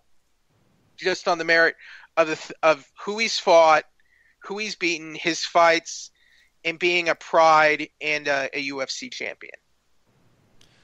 Yeah. Again, it was a real easy call from them to induct that fight. Truly spectacular fight. So, makes all the sense in the world.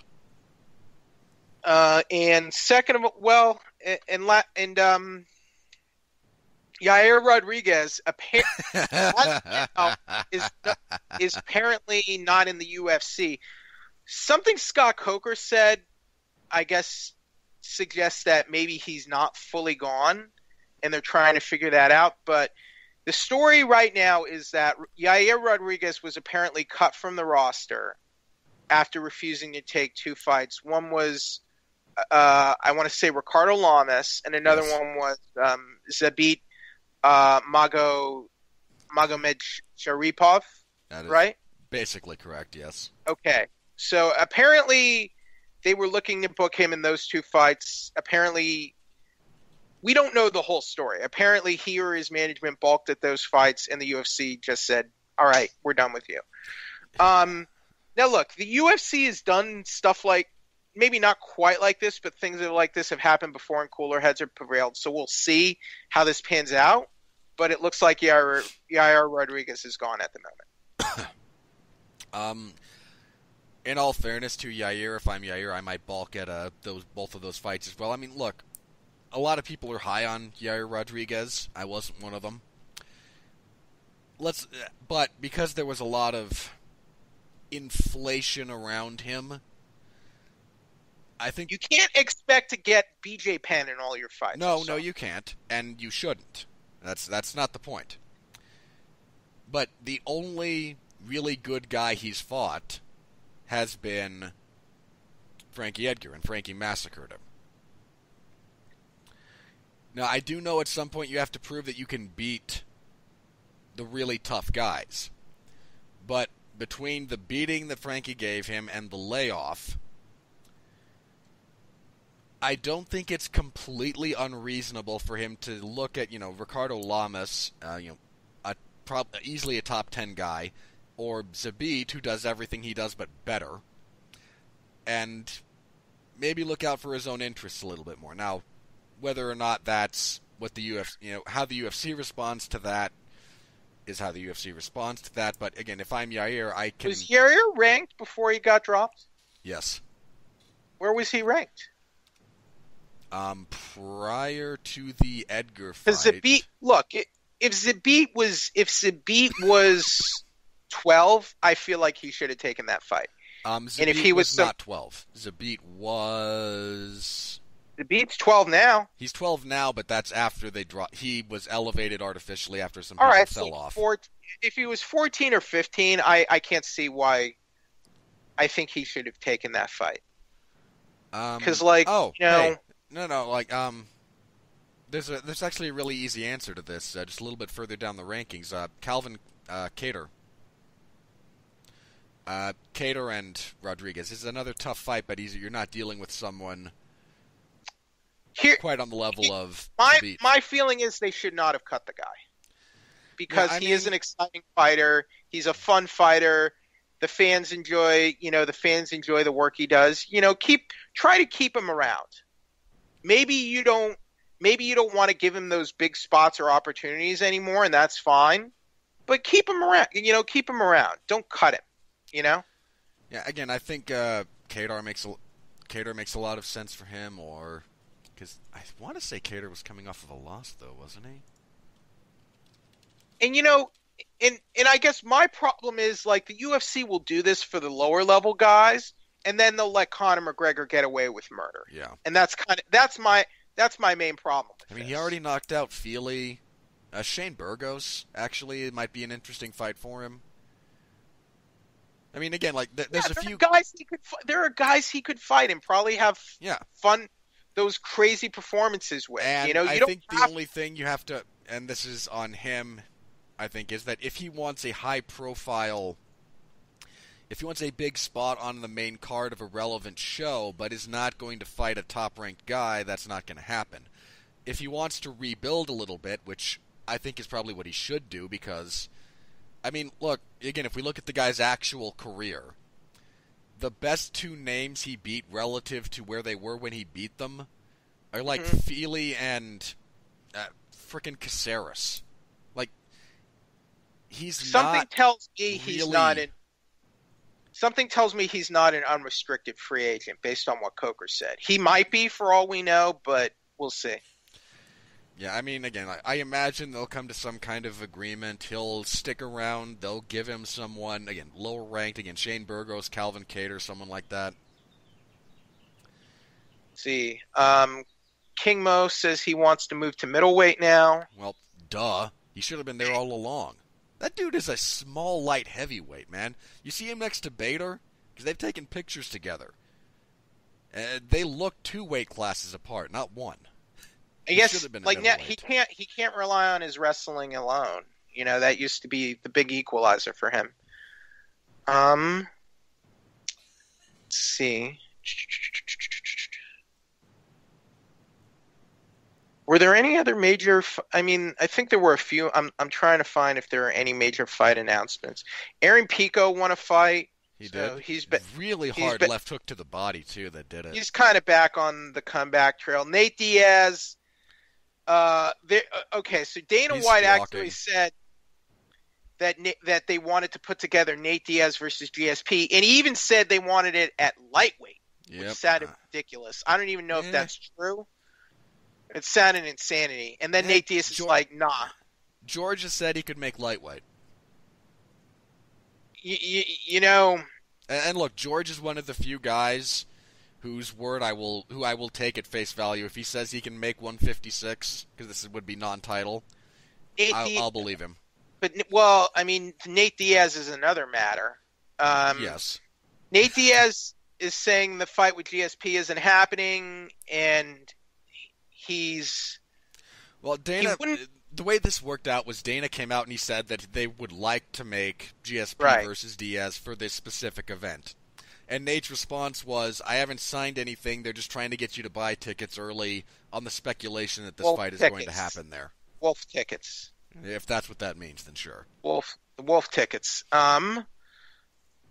want it for 227, I seem to recall. He told MMA Junkie there is a fight he wants, but he wouldn't say who it was. Yeah, sure. Here's what he wrote. GSP cheated when he fought my brother. He was on steroids. He was overweight, and they let him be because we were in Montreal, and his boy gave Nick a bad IV. And now they're selling you wolf tickets on me, GSP. You can clear that shit up or fight yourself, cheater. Okay, so that's Again, there's some classic Diaz stupidity in that particular yeah, post. of course. Now, I will say this. I believe that Montreal has a different categorization. Like, when it comes to weigh-ins, different commissions will round differently. Yeah. So I think there was some confusion because when George weighed in, he weighed in at like 170.9. People forget one commission, the commission for Aldo versus Hominick, fudged Hominick's weight for that fight. Yeah. He was a quarter pound overweight, and they just gave it to him, and he didn't weigh in again. People forget this. I do not forget this. Yeah, this is so random. There's some weird and again, I think the thing with Montreal is they will just round down on any decimal. I don't know that for sure, but I believe. Sorry, that is. Let's see. Again, that's my loose understanding of how that went. Right. Once again, he weighed 170.9, and the commission was content to round that down to 170 instead of up to 171. Yeah, and with Aldo versus Hominick, they rounded down 145.25 down to 145. They definitely did that for that fight. Yeah, again, different commissions handle this stuff differently, man. That doesn't mean you're cheating. It means you know the rules. That's a significant difference. And believe me, nobody gave Nate Diaz. I'm not saying Diaz it's a bad okay. IV. I'm not saying it's okay. The commissions are doing that, but it has happened. It has happened. Again, my point there is there's a significant difference between cheating and knowing how to use the rules. Now again, the rules, I may not like them, but if you're within the rules, then you have to complain about the rules. Daniel Cormier cheated to make weight, but the commission was there, looking straight at him, and they didn't say a thing in New York. So if they're, if it's happening right in front of them and they don't bat an eye, then what's the problem? Again, at that point, the problem becomes with the commission, and that's a different thing from whining at the fighter necessarily. Okay. So, in one portion of the UFC sort of TV deal, they announced the ESPN Plus thing. So yeah, the rumor that this isn't like the TV broadcasting deal; it's a digital TV deal. So ESPN will pay $150 million a year over 5 years for a deal with UFC to carry 10 to 15 UFC events on ESPN Plus streaming platform, which will include this deal will include the rights to UFC's digital package. Other digital and streaming services like Amazon, which sells UFC pay-per-view events, will not have access to streams that are not on pay-per-view. UFC is reportedly still looking for a broadcast package, which could also include additional events. So this is sort of, it's a digital package deal for the UFC. It's not ESPN, it's ESPN Plus. Let's get that clear. Which at the moment is an absolutely terrible platform. So now, to be fair, they're like just coming out of beta. Honestly, this doesn't sound that impressive to me, to be honest. Well, it is for a couple of reasons. One is the amount of money they're getting. Because this is well below what I believe the UFC wanted, though. I know it's not This is not their broadcasting rights. I know that, but this might actually make them reaching their goal, their overall goal, more feasible because they wanted $400 million a year. Sure. And now they've already made $150 million a year. Okay. So now they only need another $250 per year from whoever they broadcast with. And that will reach their financial goal. Variety reported that there would have been it basically would be ESPN Plus, and they would renew, and the broadcasting would renew with Fox. So they would have, and I believe this was reported by Variety, as I recall. Well, again, they haven't officially announced what they're doing with their terrestrial broadcast yet. But This was reported last month, so we still don't know. Right, we don't know what's going on with terrestrial. But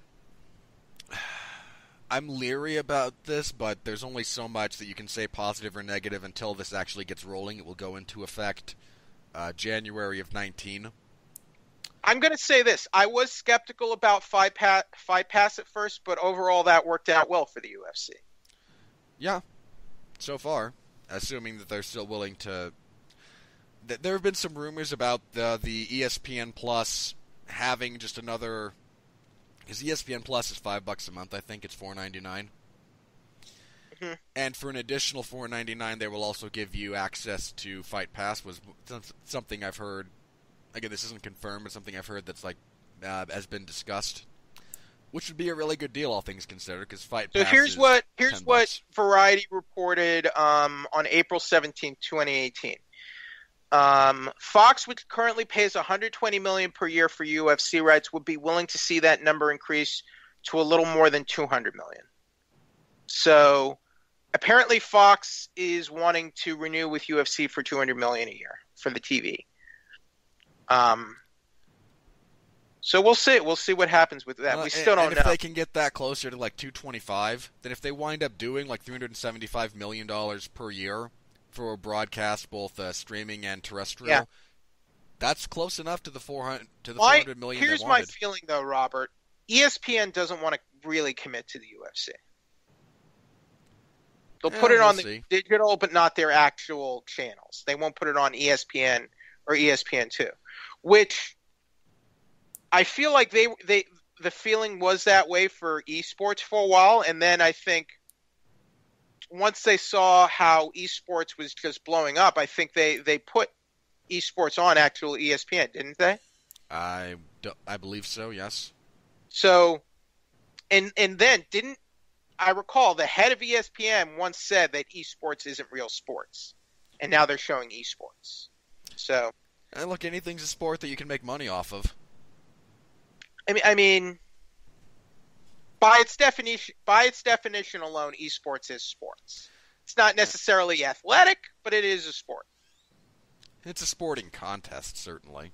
Oh yeah, okay, fair enough. I think that's fair enough. But I mean, if you air golf, then esports is about the same level of. Sure.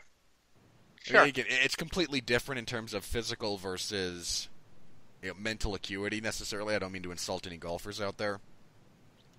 But if they're airing stuff like darts and bowling, then they can air stuff like they can air some various esports. Is this an impressive deal though with ESPN? It's not nothing. Okay.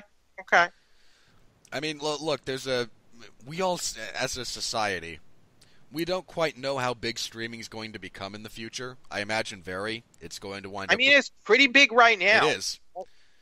Again, the question becomes how much further does it grow, et cetera, et cetera. I mean, one show has automatically made YouTube relevant overnight. Frickin' Cobra. You say ugh, but I say ugh. It's undeniable. It's undeniable. The ugh is my personal is entirely what I enjoy about television. But the thing is, before that show, YouTube Red was pretty much a laughing stock. There wasn't a whole lot there to draw interest. That's true. Like all they had, they had a crappy Morgan Spurlock thing. They had some paid versions of free YouTubers, of popular YouTubers and vloggers. You can watch all their crap already for free. And I think what else did they have? They had a PewDiePie show. And then I think they canceled it because PewDiePie was he was saying. You've heard of PewDiePie, I imagine, right? From South Park? If memory serves, he dropped a few racial slurs. Yeah, he dropped some racial slurs, and they canceled his show. And now they finally have an original scripted show, and now they're the talk of the town.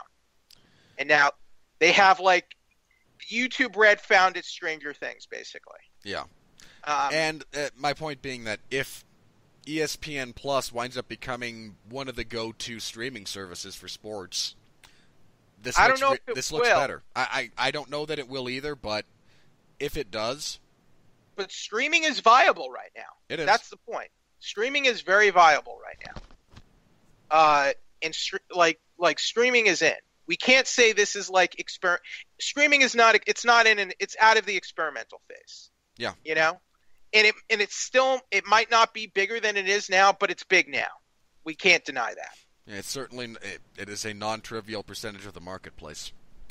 And Um, if the UFC winds up getting on a platform that is the most well-known sports platform in the world, basically, certainly it looks in the country, better. Well, but I mean, if you're UFC, don't you want to be on ESPN instead of just the digital service? if I'm the UFC, I want to be with whoever's going to pay me the most money. And Okay. if ESPN was if this was what they if ESPN was only comfortable paying $150 million a year for the UFC's product, then paying $150 million a year for a few exclusive for 10 to 15, say 15 exclusive shows over the course of a year on their streaming service is not a bad deal. Here's my question, though. What does this do to Fight Pass? That's a very interesting question, and I don't know. I feel like the UFC has let go of everyone that was really kind of wanting to get behind Fight Pass. That the guys that really kind of wanted to make it their equivalent of the WWE Network, for example, or who were looking that far ahead. And Maybe you can package them. again, like that's one of the things I've heard, that ESPN Plus will offer just a simple upgrade. Here's my thing. Fight There's Pass. only so many things I'm willing to subscribe to. Yep. Otherwise, This is the big thing that's going to happen in the next 10 years, is trying to figure out because what's going behind what paywall. I mean, I joked about this with one of my brothers the other day. Actually, someone is going to take the cable television model and just apply it to streaming, to different streaming services. Yeah. So if you're in the content space, that's what you should be working on right now, basically, is figuring that out. Yeah. Because I feel like whoever cracks that is going to be like a gazillionaire, don't you think? Oh yeah. Well, I mean, you look at the first couple of cable packages that were just, here's all these television channels, you can pick and choose. Yeah. When somebody gives you that option for streaming, you say we'll bundle, your Netflix, your Amazon Prime, your YouTube Red, Hulu, whatever. You can list 5 or 6 of them. I mean, there's niche streaming services for anime, for horror movies. These all exist. I'm not. But here's my thing. I'm not saying somebody comes out and says, "I will bundle all of these for you for a single payment," right? People would get on board with that. Yeah. If you can work that out, yeah, you're gonna sell like gangbusters, man. Here's my thing then. I'm not saying I would never get ESPN Plus. But right now I have Netflix, I have Amazon Prime, and I'm doing New Japan Pro World because I like it and I like the wrestling. And not WWE. And as a wrestling fan, I would rather have that than WWE Network. But whatever. There aren't too many things I would besides Amazon Prime and Netflix. There aren't too many others I would want to regularly be willing to pay for. And I'm not looking to add ESPN Plus to my subscriptions at the moment. Neither am I. And I would definitely try it. I would definitely try it and check it out. If they have a free trial or whatever. At the moment, it's not good. Long term, I'm not really wanting to add another pay subscription onto the ones I'm already willing to do right now. That's my thing. Yeah, and that's going to be a big thing for everything going forward, because everything's going behind paywalls to one degree or another. Right. Managing what you're going to pay for like that is going to be a big thing, for society, basically, certainly Western society going forward. That's why I'm not too excited about the ESPN Plus deal. And it's a fair concern. But as long as ESPN's actually paying the UFC, and I mean, I have no real plans to get it, but we'll see how things play out. And it also bears noting, this only applies to, I believe, the United States. This is It's not. region one. It's region one only, basically. Yeah, so and I forget what that encompasses. How much against the United States? It might be parts of Canada, Probably like most of North America. but it doesn't apply to like England, for example, because they have I mean Right. they don't pay for pay-per-views. Now they're all broadcast as part of the premium cable package that includes, I believe it's BT Sport, that carries UFC pay-per-views for them. So again, it's broadcast. I mean, Brazil's kind of the same way. They're broadcast on, I think it's Globo Right. TV. And Globo has they announced a Contenders deal. They're gonna brand their own version of Tuesday Night Contenders for Brazil. Huh, good for them. Yeah, that was announced by David Shaw last night. So Dana White and Minotauro Nogueira will both be involved in it. So they'll be doing their own version of the Tuesday Night Contender Series for Brazil, basically. Makes sense.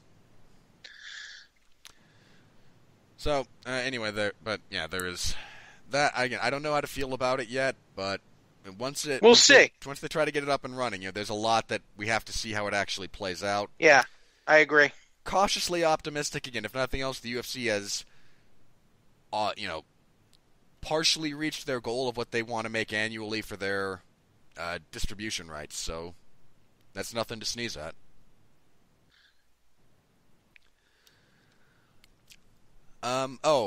The only other fight thing, I think they confirmed that the Fight Night Boise main event will be Junior Dos Santos and Blagoy Ivanov. Because nothing says, boy, let's appeal to the Boise market like a Brazilian and a, and a Russian. I mean, at least Dos Santos is, he's a Russian or is he Belarusian? Oh, he's Bulgarian. Excuse me. I knew there was a B in there. But at least Dos Santos, you got a legend fighting, at least. But whatever. It's a good fight. It's for Boise. It's okay. I'm sure Boise. Boise's just going to be happy to get a UFC card. Hey, Salt Lake was just happy to have a card. It was main evented by frickin' Rodriguez and Caceres. It was not a good fight. There you go. I mean, that fight night actually has a couple of good fights. You also have James Vick and Paul Felder and Darren Elkins and Alexander Volkanovski. I mean, probably the biggest thing that's happened in Salt Lake since what's the film festival that goes over there? What, Sundance? Yeah, it's probably the biggest thing since Sundance. No, we only had the Olympics a few years ago. In Salt Lake City? Yeah. Wait, when? That's a few years ago. That's a somewhat glib all right, interpretation. so there's it was Olympics. What, 02? There's Olympics. 02 or there's 04? All right. So there's Olympics. There's Sundance. There's the UFC event you just had, and there's Joseph Smith. So good for you, Salt Lake. Joseph Smith was never in Utah. Huh? Dude, Joseph Smith never made it to Utah. He never did? No, they murdered him in Illinois. Yeah, but they found it that but it was built upon his teachings, right? Yeah, but again, he was dead. Salt Lake City was like a Mormon colony, wasn't it? Yeah.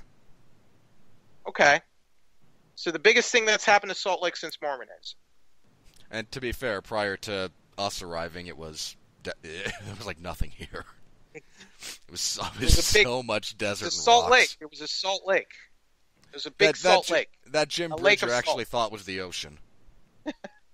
Not a joke. The funny story about that, Jim Bridger, a famous frontiersman, took a canoe down a river to see if he could reach the ocean, wound up in the Great Salt Lake, tasted it, and because it was salt water, thought he had reached the ocean. I apologize to Robert and the people of Salt Lake City. I had to.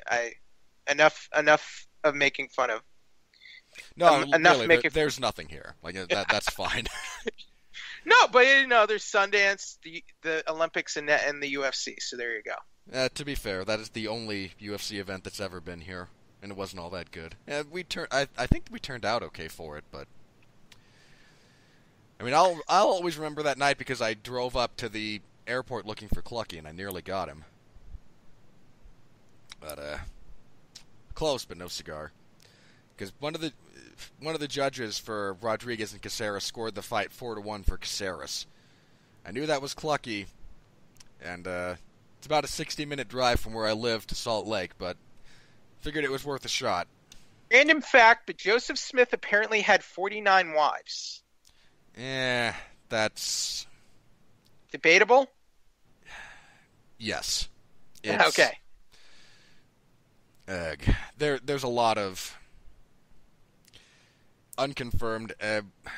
I know he had a few. I know he had a couple. There's some that were claimed. There's some that, there's... by what do you call marriage in some respects? There's a lot of... I call it marriage. There's a lot of conflicting reports around that, and polygamy as part of the church's history is... It's annoying to discuss because that's still, like, the only thing people associate with us. I'm like, oh, so how many... anytime someone finds out I'm LDS, like, oh, how many wives do you have? Like, there's none. Book of Mormon. There's Book of Mormon. Yeah. It's a very good show. I am so sorry, Rob. Here's what genuinely bothers me about that show, mind you. Yeah. That we have a sense of humor about it. That, when the musical was, kind of being made, because I think Trey Parker and Matt Stone did that, right? Yeah. Yeah. With the Avenue Q people. Yeah. As that was kind of becoming a thing, like, the official church position was humorous. Like, we rented out ad space around theaters that were showing it with, on kiosks and billboards and whatnot that said, well, if you've seen the musical, why don't you actually read the book? Like, nobody got offended by it, and it just... Maybe I think that speaks very highly of the Mormons, don't you think? It does, but I also kind of... To me, that says a lot about Mormons as a religion, as a religious people. Again, we do try to have a sense of humor about ourselves. I suppose it bothers me just the... You feel like they're laughing at you and not with you. Is that the feeling? Some of it's that, so, like... Okay. How do I say this? Like, imagine making that same thing but calling it the Quran. Right. Fair enough. My thing is that I feel like Trey Parker and Matt Stone are equal opportunity. They are. It's one of the things I appreciate about them, because if you look at South Park, they have literally satirized everything. Every religion, right? And I'm Jewish, and they've done it to Judaism too. So there you go. They've done it to every religion. But they didn't make a play about Judaism, so... No. And again, like, it's more the double standard that it reveals about society than... That bothers me. Fair enough. Than anything else. Kind of a tangent here, but I enjoyed this. I enjoyed it, though. Yeah. But anyway, the point being, no, there's really not a whole lot that goes on out here, and unless you're a fan of how do I say this about the Jazz? I love Jazz. No, the Jazz, excuse me, the basketball team. Utah Jazz. Yeah. How do I say this about them? A franchise that is intermittently great, but eternally overshadowed by a better team. Because the Jazz have, on occasion, been one of the better teams in basketball, but they have always been second, third, or fourth behind, like the Michael Bulls-led Jazz, or the Spurs when they were on their big dominance kick, or over the last couple of years, behind the Warriors and the Cavaliers. Like, you get intermittent periods when the Jazz are a legitimate top team in the entire league, but they're never actually going to win the title. Wow. And that's also the only major sporting franchise here at the moment. There's some minor league hockey. Look, there's not a whole lot going on here. Like, there's minor league hockey, there's minor league baseball. And I have debated the merits of driving up to the Boise card, but I don't think that's going to play out. But Good anyway, for Boise. to actually answer the somewhat relevant point that started the tangent, no, Joseph Smith was murdered by a mob in Illinois before they forcibly evicted all the Mormons from the state. And we trekked out That's here to religious Utah. persecution. We were. Oh, yeah. Geez. I forget how many years, in Missouri, actually, I believe the governor, or lieutenant governor of the state, Lilburn Boggs, issued what is referred to as the extermination order for Mormons, where I believe the exact wording, the exact wording I believe was we were to be driven from the territory or if needs be exterminated. So to hell with the First Amendment, huh? Yeah, something Doesn't like the First that. Amendment protect religious freedom? Yeah. Freedom? You'd like to Supposed think so, to. wouldn't? Oh, again, this is back in like the 1840s. Frickin' 19th century, man. Well, here's the crazy thing about that. I'm glad I wasn't born then. Hang on, here's the crazy thing about that. It was an official, again, position by the Missouri government. It wasn't actually repealed until like 1970. Right. It stayed on the books as legal to just shoot Mormons in the state of Missouri until like 1970. How was it even on? So it was on the books. Yeah, official declaration, official law from the governor's office in Missouri. I can't remember. I believe it was a state at the time. So it would have been the governor. People get upset about WWE dealing with Saudi Arabia. We should be upset about our own country, really. The history of the history of this country, all history, not just this country's history, is a bloody subject. Yeah, and I love history, so I'm fine with it to the extent that I can. I can only get so mad about things that happen. Yeah, you got to move. You got to move on at some point. 140 I years feel that way about born. the Middle East too. You got to let go of some things. Can't dwell on the past. We can remember the past, but we shouldn't dwell on it. All right. On that note, now that we've turned on, that everyone's abandoned the podcast partway through, thank you for everyone who did stick with us through that particular tangent. You, Robert, for coming on despite you not feeling well. Talk about MMA. As long as this doesn't develop into full-blown laryngitis, I'm fine to. I hope you feel better. I should in a couple of days. It's. This is being exacerbated by some of my bad hydration habits. Okay. I'm just like generating a bunch of mucus, and then because I'm not properly hydrated, it partially congeals at the back of my throat when I'm sleeping. Which makes the morning shower a lot of fun. Let's see how many colors of things I can cough up. But, alright. Again, on that unnecessarily vivid note, what would you like to plug, Jeff? What do you got coming up? So I'm seeing Deadpool 2 tomorrow. Hope you enjoy it. I will have my review of that. And a week later, I'll be seeing Star Wars, Solo: A Star Wars Story, and I'll be reviewing that as well. So we'll be having 2 early exclusive reviews of both those films on 411 Mania. I'll also be reviewing the Blu-ray of Black Panther, the biggest domestic Marvel movie ever. I guess until Infinity War possibly overtakes it, which it has not yet. Worldwide, yes, but not domestically. And beyond the demographics Black Panther appeals to is yes, not uniquely American, but strongly represented in American culture, more so than various overseas markets. Right, and so that, and probably going to review Mary Shelley, interesting little indie drama I got to see. So be on the lookout for that. And E3 is coming up, and I'll probably have some stuff for E3 in the coming weeks. So thank you guys, and take it easy, Robert, and get well soon. Thank you, Jeff. I'll see you next week. As for myself, I have no other podcast this week. That'll be nice. Mark and I will be back for Damn You Hollywood after Deadpool 2 drops. I am dreading that because apparently, according to everyone who knows me, I hate fun.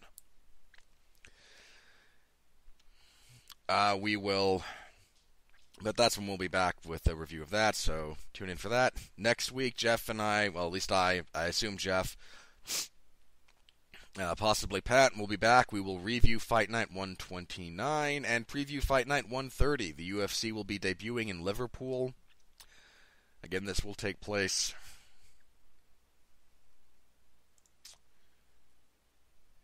I need to look this up so I know for sure. Excuse me. Yeah, I really do need to look this up so I'm sure about this.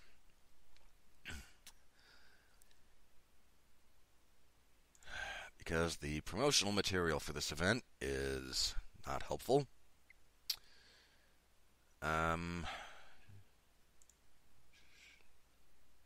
And Fight Pass has not actually been updated. Because it's currently listing it as starting at 10 p.m. Eastern Standard Time, the main card, which I don't believe that's accurate. I really do want to say that the first fight is going to start early in the morning here. I'll know more next week. Hopefully they'll have updated that by then. Because, yeah, they're listing it. I think they're listing it for its live start time. That's weird. I'll confirm that for next week. So, apologies for double checking on that live, but we'll be back next week for that review preview show. Hope you'll join us. Thank you all again for listening, for your continued support. It's baffling, but humbling. Until next time, everybody, I say thank you a lot because I am a grateful person. Thank you again. For Jeff, I'm Robert. Stay safe out there, and please continue to be well, be safe, and behave.